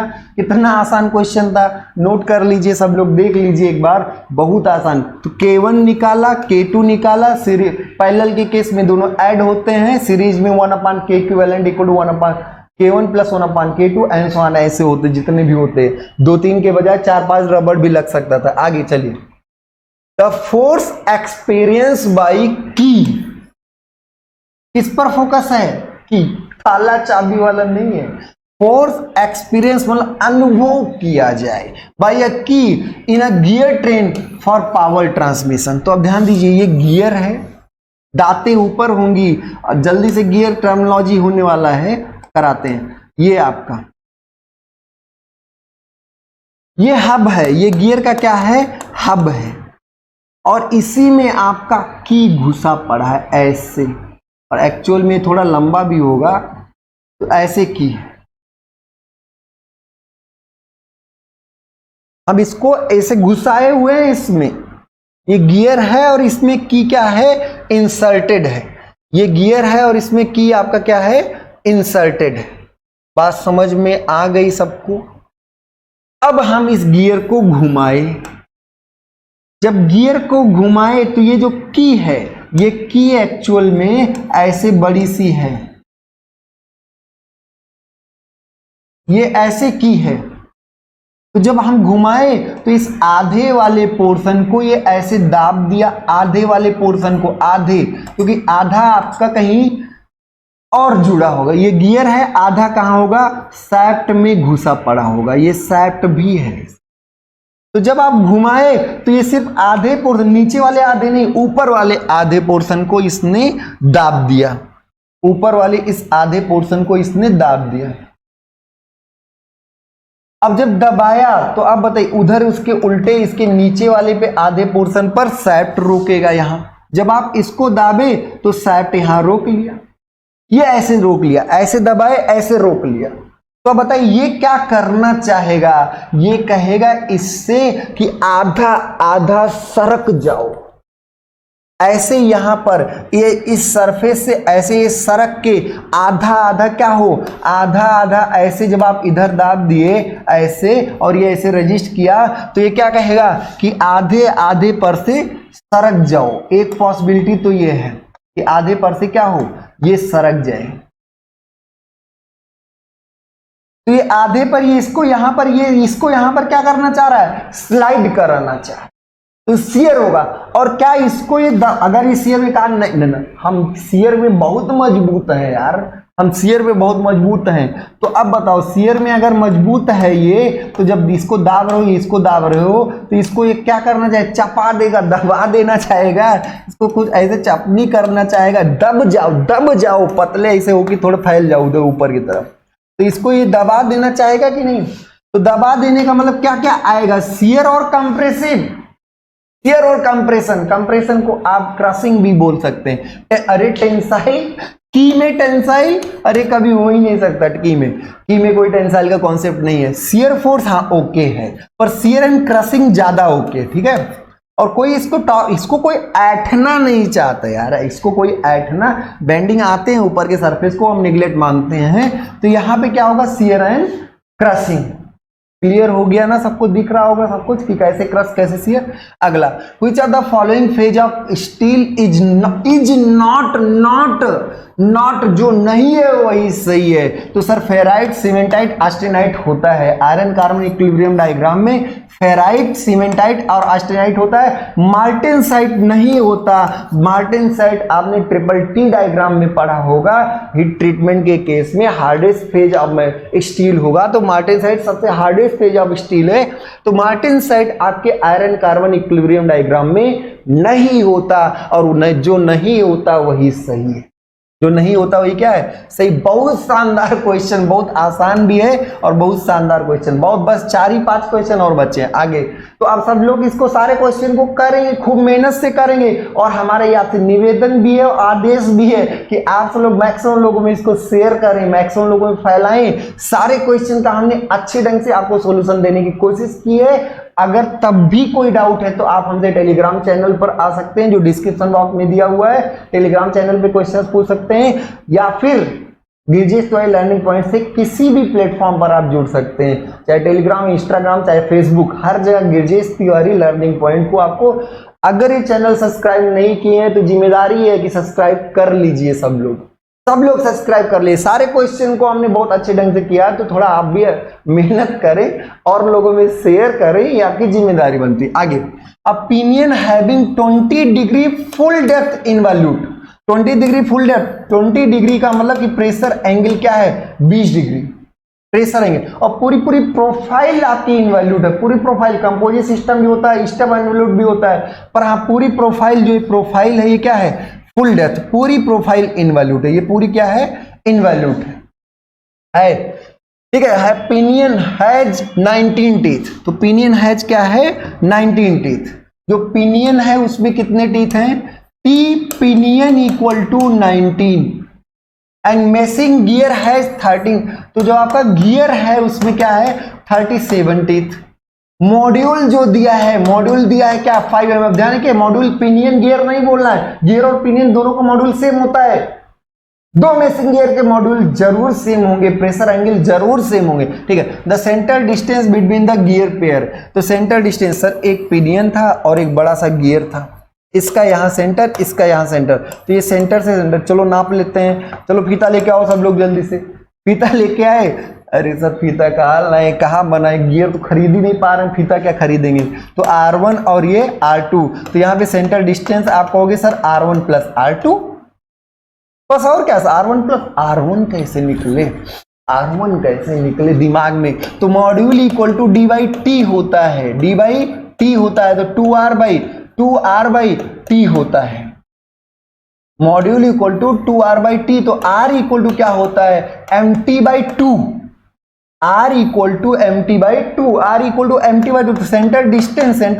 R1 है, तो ये mt1 बाई 2, और ये क्या होगा, mt2 बाई 2, R2 जो होगा वो क्या होगा, MT2/2। तो सेंटर डिस्टेंस M दोनों का सेम होता है, M/2 कॉमन ले लो, T1 + T2। क्या M मालूम है, क्या M मालूम, बिल्कुल मालूम, 2 मालूम, T1 मालूम, T2 मालूम। तो क्या सेंटर डिस्टेंस नहीं मालूम, सब मालूम। लो हो गया। M कितना है 5/2 और T1 + T2 19 + 37, 19 + 37। नहीं समझ में आया तो ये 56 हो जाएगा। अरे 19 37 56 होता है यार, जोड़ लेना। ठीक है, कर लो भाई। 9 7 9 9 7 16 और 3 1 4 1 5, लो 56, 28 2 56। तो ये 5 × 28, 5 × 28। ठीक है, 2 पंचे 2, 8 पंचे 40, 140 mm। लो यार हो गया, निपटा के चले आए तुरंत। कितना देर लगा, कुछ नहीं। MT1 + T2/2 centre distance MT1 + T2। कुछ लोग यही रटे थे, कितना आसान था। 5/2 यहाँ 19 और 37 तुरंत निकाल दिए थे, 140 आंसर करके चले आए। बहुत शानदार क्वेश्चन, बहुत आसान भी है, बहुत शानदार भी है, बहुत अच्छा क्वेश्चन। इंपॉर्टेंट कि पावर चोखा का कुछ भी मान ली, बस इंपॉर्टेंट है, ध्यान रखिए। तो बहुत इंपॉर्टेंट, इसको मार्क रखिएगा। ठीक है, आधे लोग तो समझ ही नहीं पाते तो क्या इंपॉर्टेंट, लेकिन हाँ देख लो इंपॉर्टेंट है, कर लेते हैं सब लोग। ठीक है, आइए। To evaluate the shear strength of rivet material. ये रिबिट है, ये टोपी के बाद ये जो टोपी है ये आपका बटन हेड है, बटन हेड है आपका स्नैप हेड। तो स्नैप हेड या बटन हेड है आपका, जनरली स्ट्रक्चरल एलिमेंट में यूज करते हैं। फ्लैट हेड आप सीट मेटल फॉर्म में यूज करते हैं, सीट मेटल वर्क में यूज करते हैं, बक्से में यार, काउंटर संकेत में, शिप में यूज करते हैं जहां स्मूथ प्लस सरफेस चाहिए। ठीक है, पैन हेड सबसे मजबूत होता है। स्टीपल हेड कहां पर, स्टीपल हेड कहां पर, ऐसे टोपी ऐसे टोपी ऐसे, स्टीपल हेड बॉयलर्स में आया वो क्वेश्चन कई बार। तो ये बॉयलर में, ये आपका कहां होगा, बॉयलर्स में यूज करेंगे। स्टीपल हेड इसको बोलते हैं, स्टीपल हेड। खैर चलिए, हेड पे बहुत ज्यादा, और डिजाइन जब कराएंगे तो पूरा करा देंगे यार, परेशान ना हो, पूरा करा देंगे। कुछ भी आपका UPSSC का भी पेपर है, UPSSC का भी पेपर के पहले सब करा देंगे, टेंशन ना लो। पढ़ते तो रहो यार आप, रेगुलर। सर थोड़ा सा देख के लाइक करके बंद कर, थोड़ा से काम नहीं चलेगा, पूरा देखना पड़ेगा, एक एक क्वेश्चन देखना पड़ेगा, बहुत शानदार क्वेश्चन है ये। ठीक है, तो evaluate the shear strength of rivet. चलो भाई, हम शियर स्ट्रेंथ निकालना चाहते थे, वही इवेल्युएट मतलब calculate strength of material. A tensile test was done with 20 mm diameter. इसका जो डायमीटर है ये लिखा भी है, इसका डायमीटर क्या है, 20 mm diameter rivet in configuration as shown figure. Load जो लगाए एट लोड 8.8 किलो न्यूटन। ध्यान रखिए, रिबिट शियर सॉफ्ट, ऐसे खींचे। ये ट्रॉली है, ट्रॉली का फॉर्क है, और ये सॉरी उल्टा बोल दिया, ये ट्रैक्टर का फॉर्क है, ये ट्रैक्टर का फॉर्क, और ये ट्रॉली की आई है। होता नहीं है ऐसे आई, और इसी में गुल्ला डाल दिए। लो, ये ट्रॉली, इधर की तरफ ट्रॉली और इधर की तरफ ट्रैक्टर। तो ट्रैक्टर और ट्रॉली, इसमें गुल्ले डाल दिए, ऐसे पिन है, ऐसे ये क्या है, रिबिट है, और इस रिबिट में आपने डाल दिया, और इसको हमने टेस्ट किया, पढ़ लिए। कितना लोड लगाए, 8.8 किलो न्यूटन, 8.8 किलो न्यूटन। कितना शानदार क्वेश्चन। चलो भाई, the ultimate shear strength of the रिबिट, ultimate shear strength. तो अब ध्यान रखिए, ये आपका सिंगल शियर में नहीं है, डबल शियर में। ये रिबिट है, ये रिबिट है, ये ऐसे रिबिट है। तो यहां और यहां जब आप खींचोगे ऐसे, तो ये दोनों ऐसे रजिस्ट करें। जब आप सोचिए इसका रिबिट का फ्री बॉडी डायग्राम बनाए, तो ये तो कह रहा है चल भाई चल, इधर दाब दिया, इधर से ऐसे दाब दिया। ये कह रहा नहीं हम रोकेंगे, तो इधर से ये P/2 तो अगर ये P, तो यहां पे ये P/2 और यहां पे ये P/2। तो अगर ये ऐसे खींच लें तो ये क्या होगा, डबल शियर होगा, डबल शियर। ये क्या होगा, डबल शियर होगा। और शियरिंग एरिया एक सर्कुलर एरिया है, ये आपका क्या है, सर्कुलर एरिया। तो ये सर्कुलर एरिया क्या होगा, π/4d²। तो आपका शियर स्ट्रेस जो होगा वो क्या होगा, P/2 times 2 Q double shear, 2 times of π/4d²। D किसका, डी किसका, रिबिट का, डी किसका, रिबिट का। तो टाउ, अब यहां पे जब पूरी औकात वाला लगाए हो तो ये भी अल्टीमेट होगा ना, जब पूरे औकात वाला, तो ये कितना है 8.8, 10 के घाते 3, 10 के घाते 3, पाई बाई 2 और डी आर कितना, डी आर कितना है, रिबिट का डायमीटर कितना है 20 स्क्वायर, तो 20 देखिए ये आएगा न्यूटन पर mm स्क्वायर, क्योंकि ये mm में रखे हैं, ऊपर वाला 10 के घाते 3 कर दिए तो न्यूटन में आ गया, न्यूटन पर mm स्क्वायर। तो यहां से देखेंगे आप, ये आएगा 11/7, 7 ऊपर जाएगा, 8.8 है तो 8.8 और यहाँ पे आएगा क्या 7 और यहाँ आएगा 11, क्योंकि 22/7 रखोगे, 22 2 दूनी कट गया 2, 11 दूना 22 और ये आएगा 20 स्क्वायर और ऊपर आएगा, ऊपर क्या आएगा 1000 न्यूटन पर mm स्क्वायर। चलो कर लेते हैं भाई, तो 11×8 = 88 हो जाएगा, इसका 2 शून्य इसके साथ चला गया, 2 शून्य और एक बार ये, तो ये चला गया एक बार, तो 11×8 = 88, 8 सट्टे 56, 8 सट्टे 56 और 2 दूनी 4,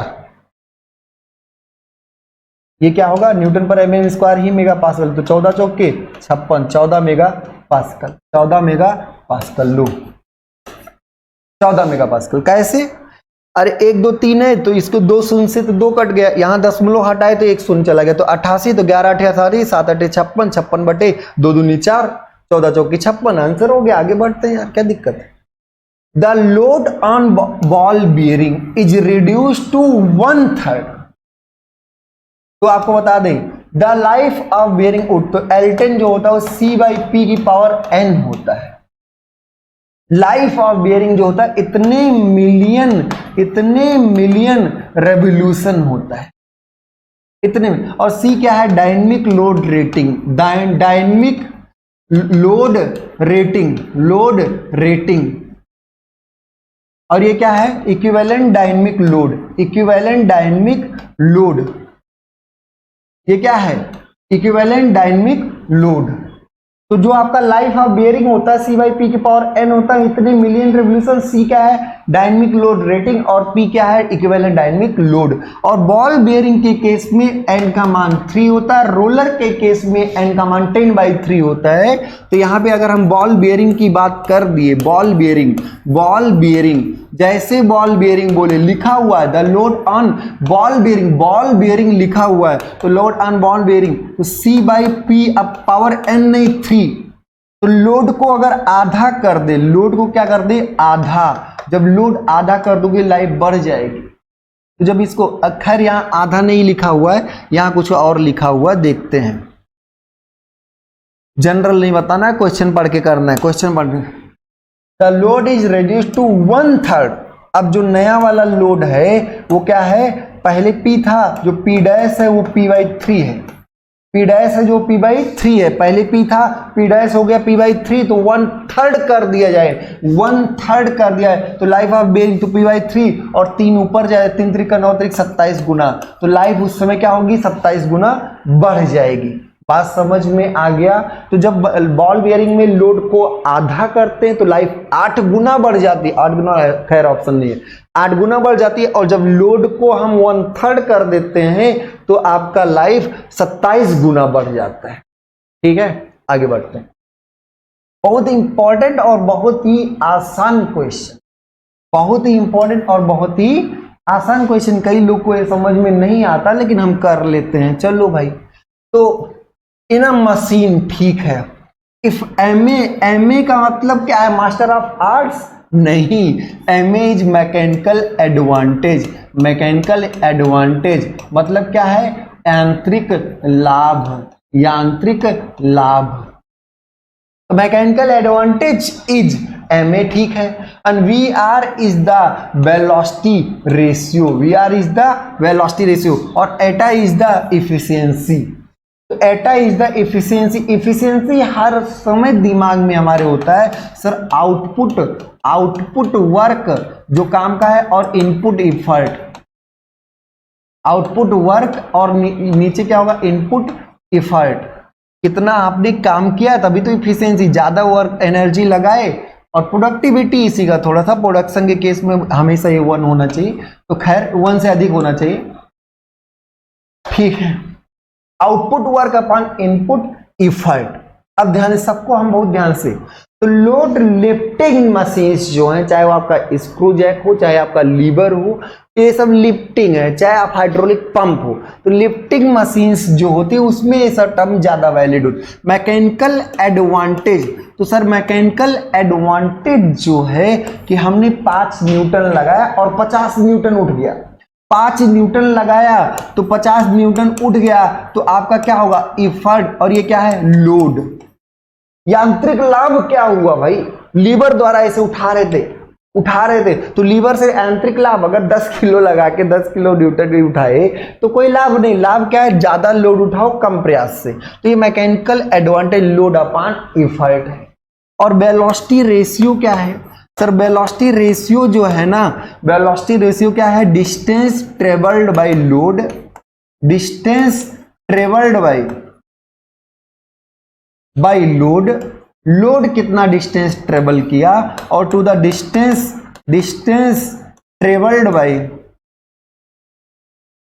to the distance travelled by, sorry distance travelled by, उल्टा हो गया थोड़ा सा, वेलोसिटी रेशियो थोड़ा सा उल्टा हो गया, इसको फिर से करते हैं, ठीक है।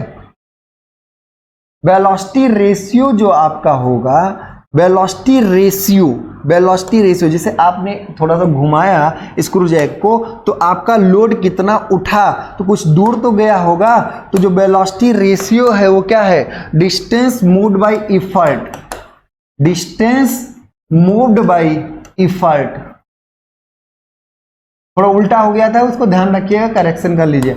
और ये क्या होगा, डिस्टेंस मूव्ड बाय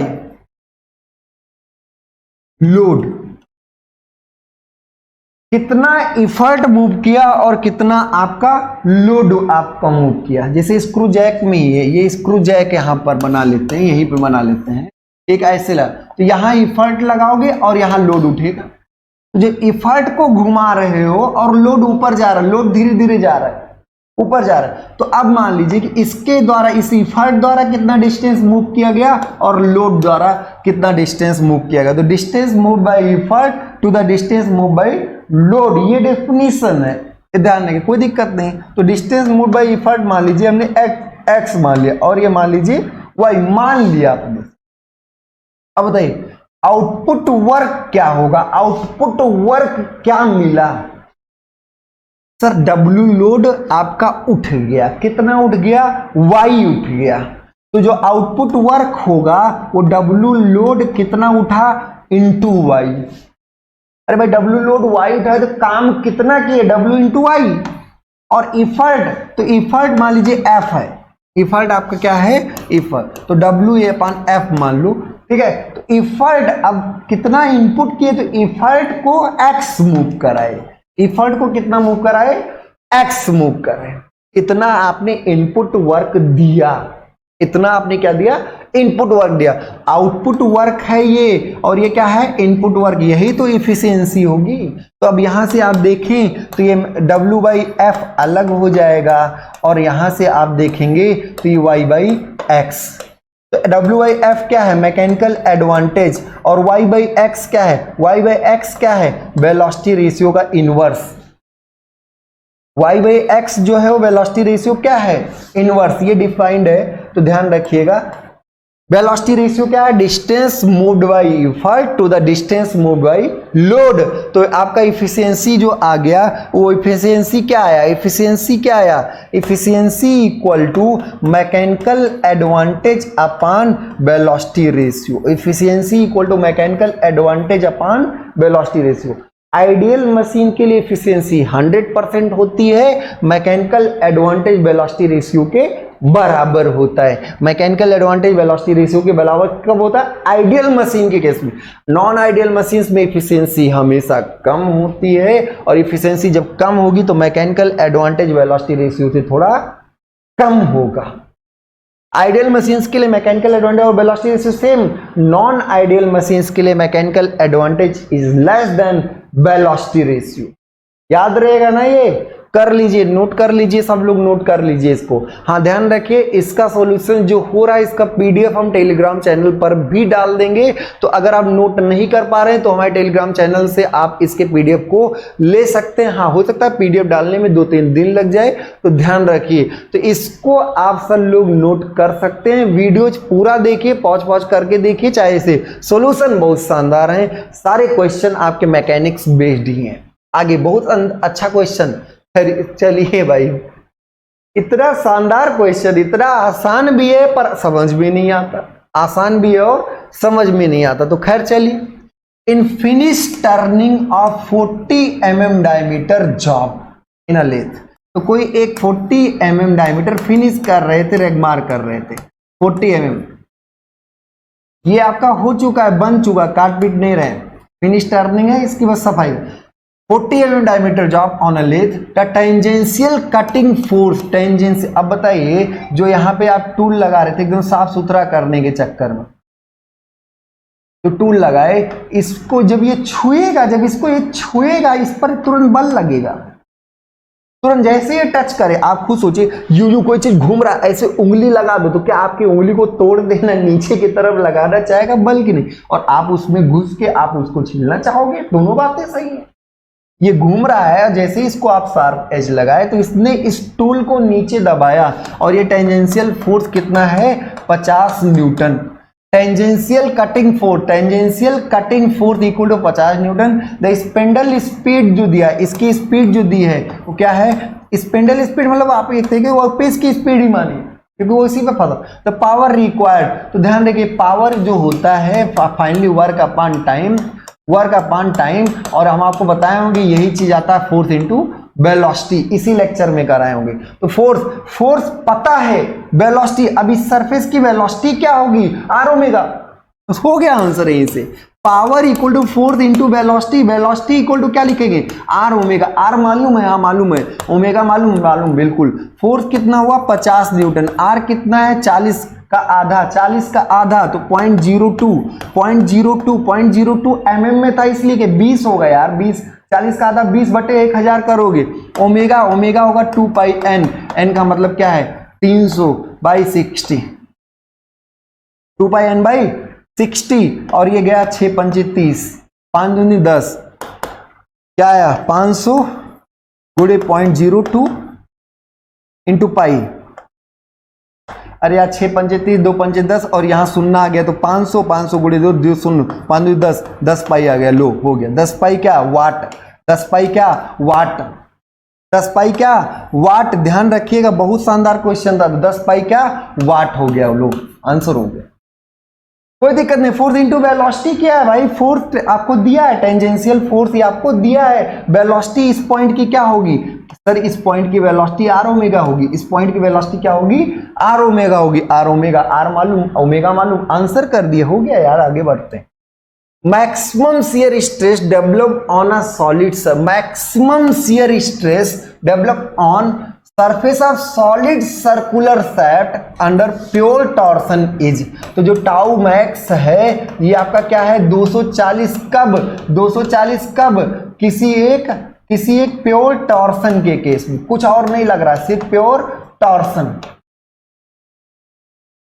तो अब प्योर टॉर्सन में होता क्या है, टाउ इक्वल टू TR/J होता है, TR/J, जे का मान कितना होता है पाई/32 डी की पावर, अरे भैया ये सॉलिड शाफ्ट है तो इनर और आउटर की बात नहीं, पाई/32 डी की पावर 4, आर का मान क्या होता है D/2, आर का मान क्या होता है D/2, तो यहां से टाउ जो आएगा वो 16T/πd3 भी, ध्यान रखिए तब सही है जब शिफ्ट टॉर्क लगे और सॉलिड शाफ्ट, शिफ्ट टॉर्क लगे और सॉलिड शाफ्ट, और ये मैक्सिमम शियर स्ट्रेस है, ये मैक्सिमम शियर, सेंटर वाला नहीं, सेंटर पे 0 होता है, आर उस समय 0 होगा।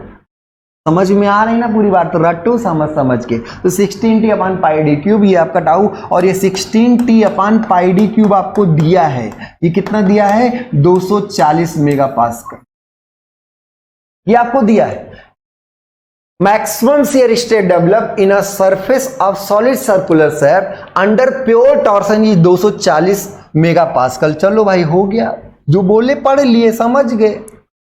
The shaft diameter is double, shaft diameter doubled. अब अगला केस जो डी डैश है वो आपका 2D हो गया, नया वाला डी डैश हो तो maximum shear stress develop for the same torque, torque same, अब उसी टॉर्क से तो टाउ मैक्स जो होगा आप कहोगे सर 16 टी वही है पाई डी की D dash square D dash cube 16 T अपन पाई डी डैश और डी डैश के 2D रखोगे 16 टी अपन तो ये क्या आएगा पाई रहने दो और ये 2D रखोगे 2D क्यूब का होल क्यूब तो 2 दूनी 4 दूनी 8। तो अब इसको क्या लिख सकते हैं 1/8 और 16t अपन पाई डी क्यूब 16t अपन पाई डी क्यूब 16t अपन पाई डी क्यूब कितना है 240 तो 1/8 तो कितना हो 8 3 24 30 मेगा पास्कल। तो जब आप डायमीटर डबल कर दो सेम टॉर्क पे मैक्सिमम स्ट्रेस का मान कम हो जाएगा, ध्यान रखिए। तो मैक्सिमम स्ट्रेस कितना हो जाएगा 30 मेगा पास्कल, कितना हो जाएगा 30 मेगा पास्कल। कोई आसान क्वेश्चन था यार, बहुत आसान क्वेश्चन था। अगला और लास्ट क्वेश्चन बहुत ही इंपॉर्टेंट क्वेश्चन है, बहुत शानदार क्वेश्चन है, तो ध्यान रखिएगा।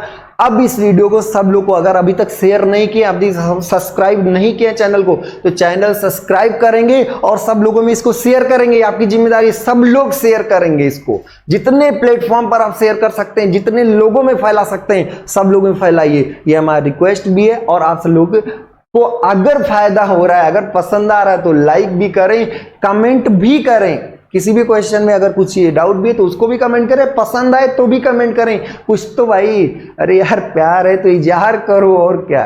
अगर समझ में आ ही रहा है, मजा आ रहा है तो उसको लिखो मजा आ रहा है, ठीक है। चलिए खैर आगे बढ़ते हैं। बहुत ही अच्छा क्वेश्चन है। की, अरे की चाबी वाला नहीं भैया, ये स्कैट वाला होगा, कुछ मैकेनिकल वाले जानते हैं।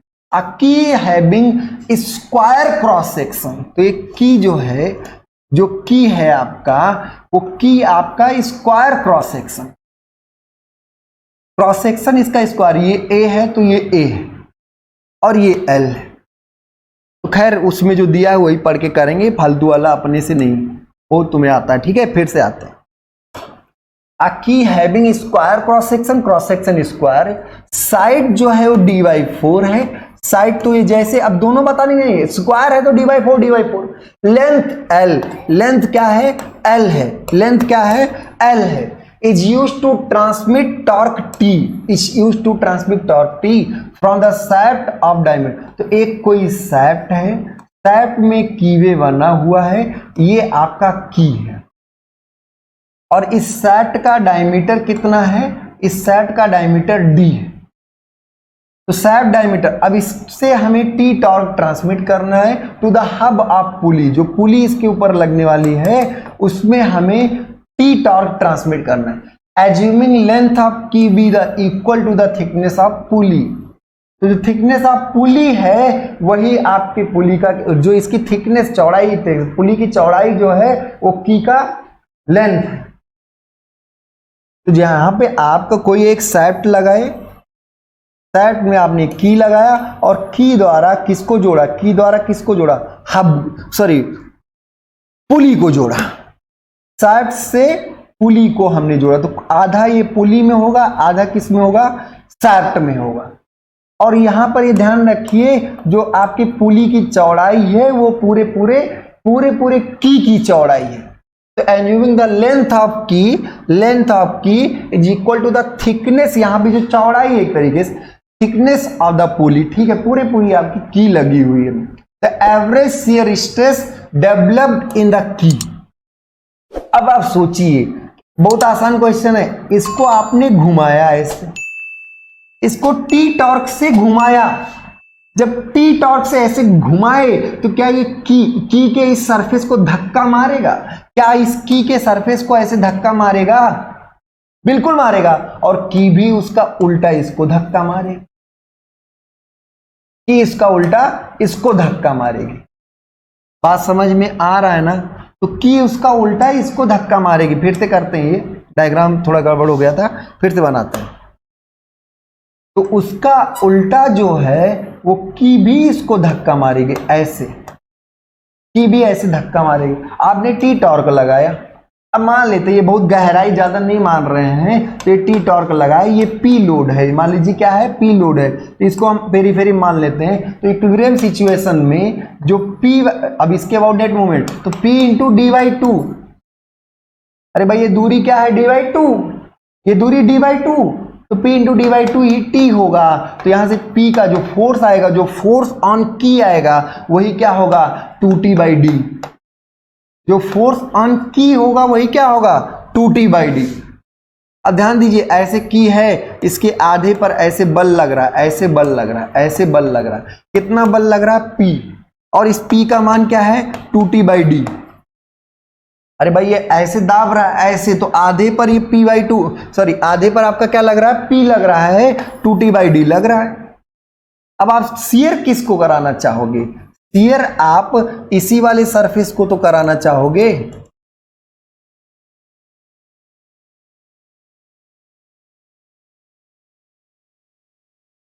इसी वाले इस आधे आधे टुकड़े को ही तो आप शियर कराना चाहोगे।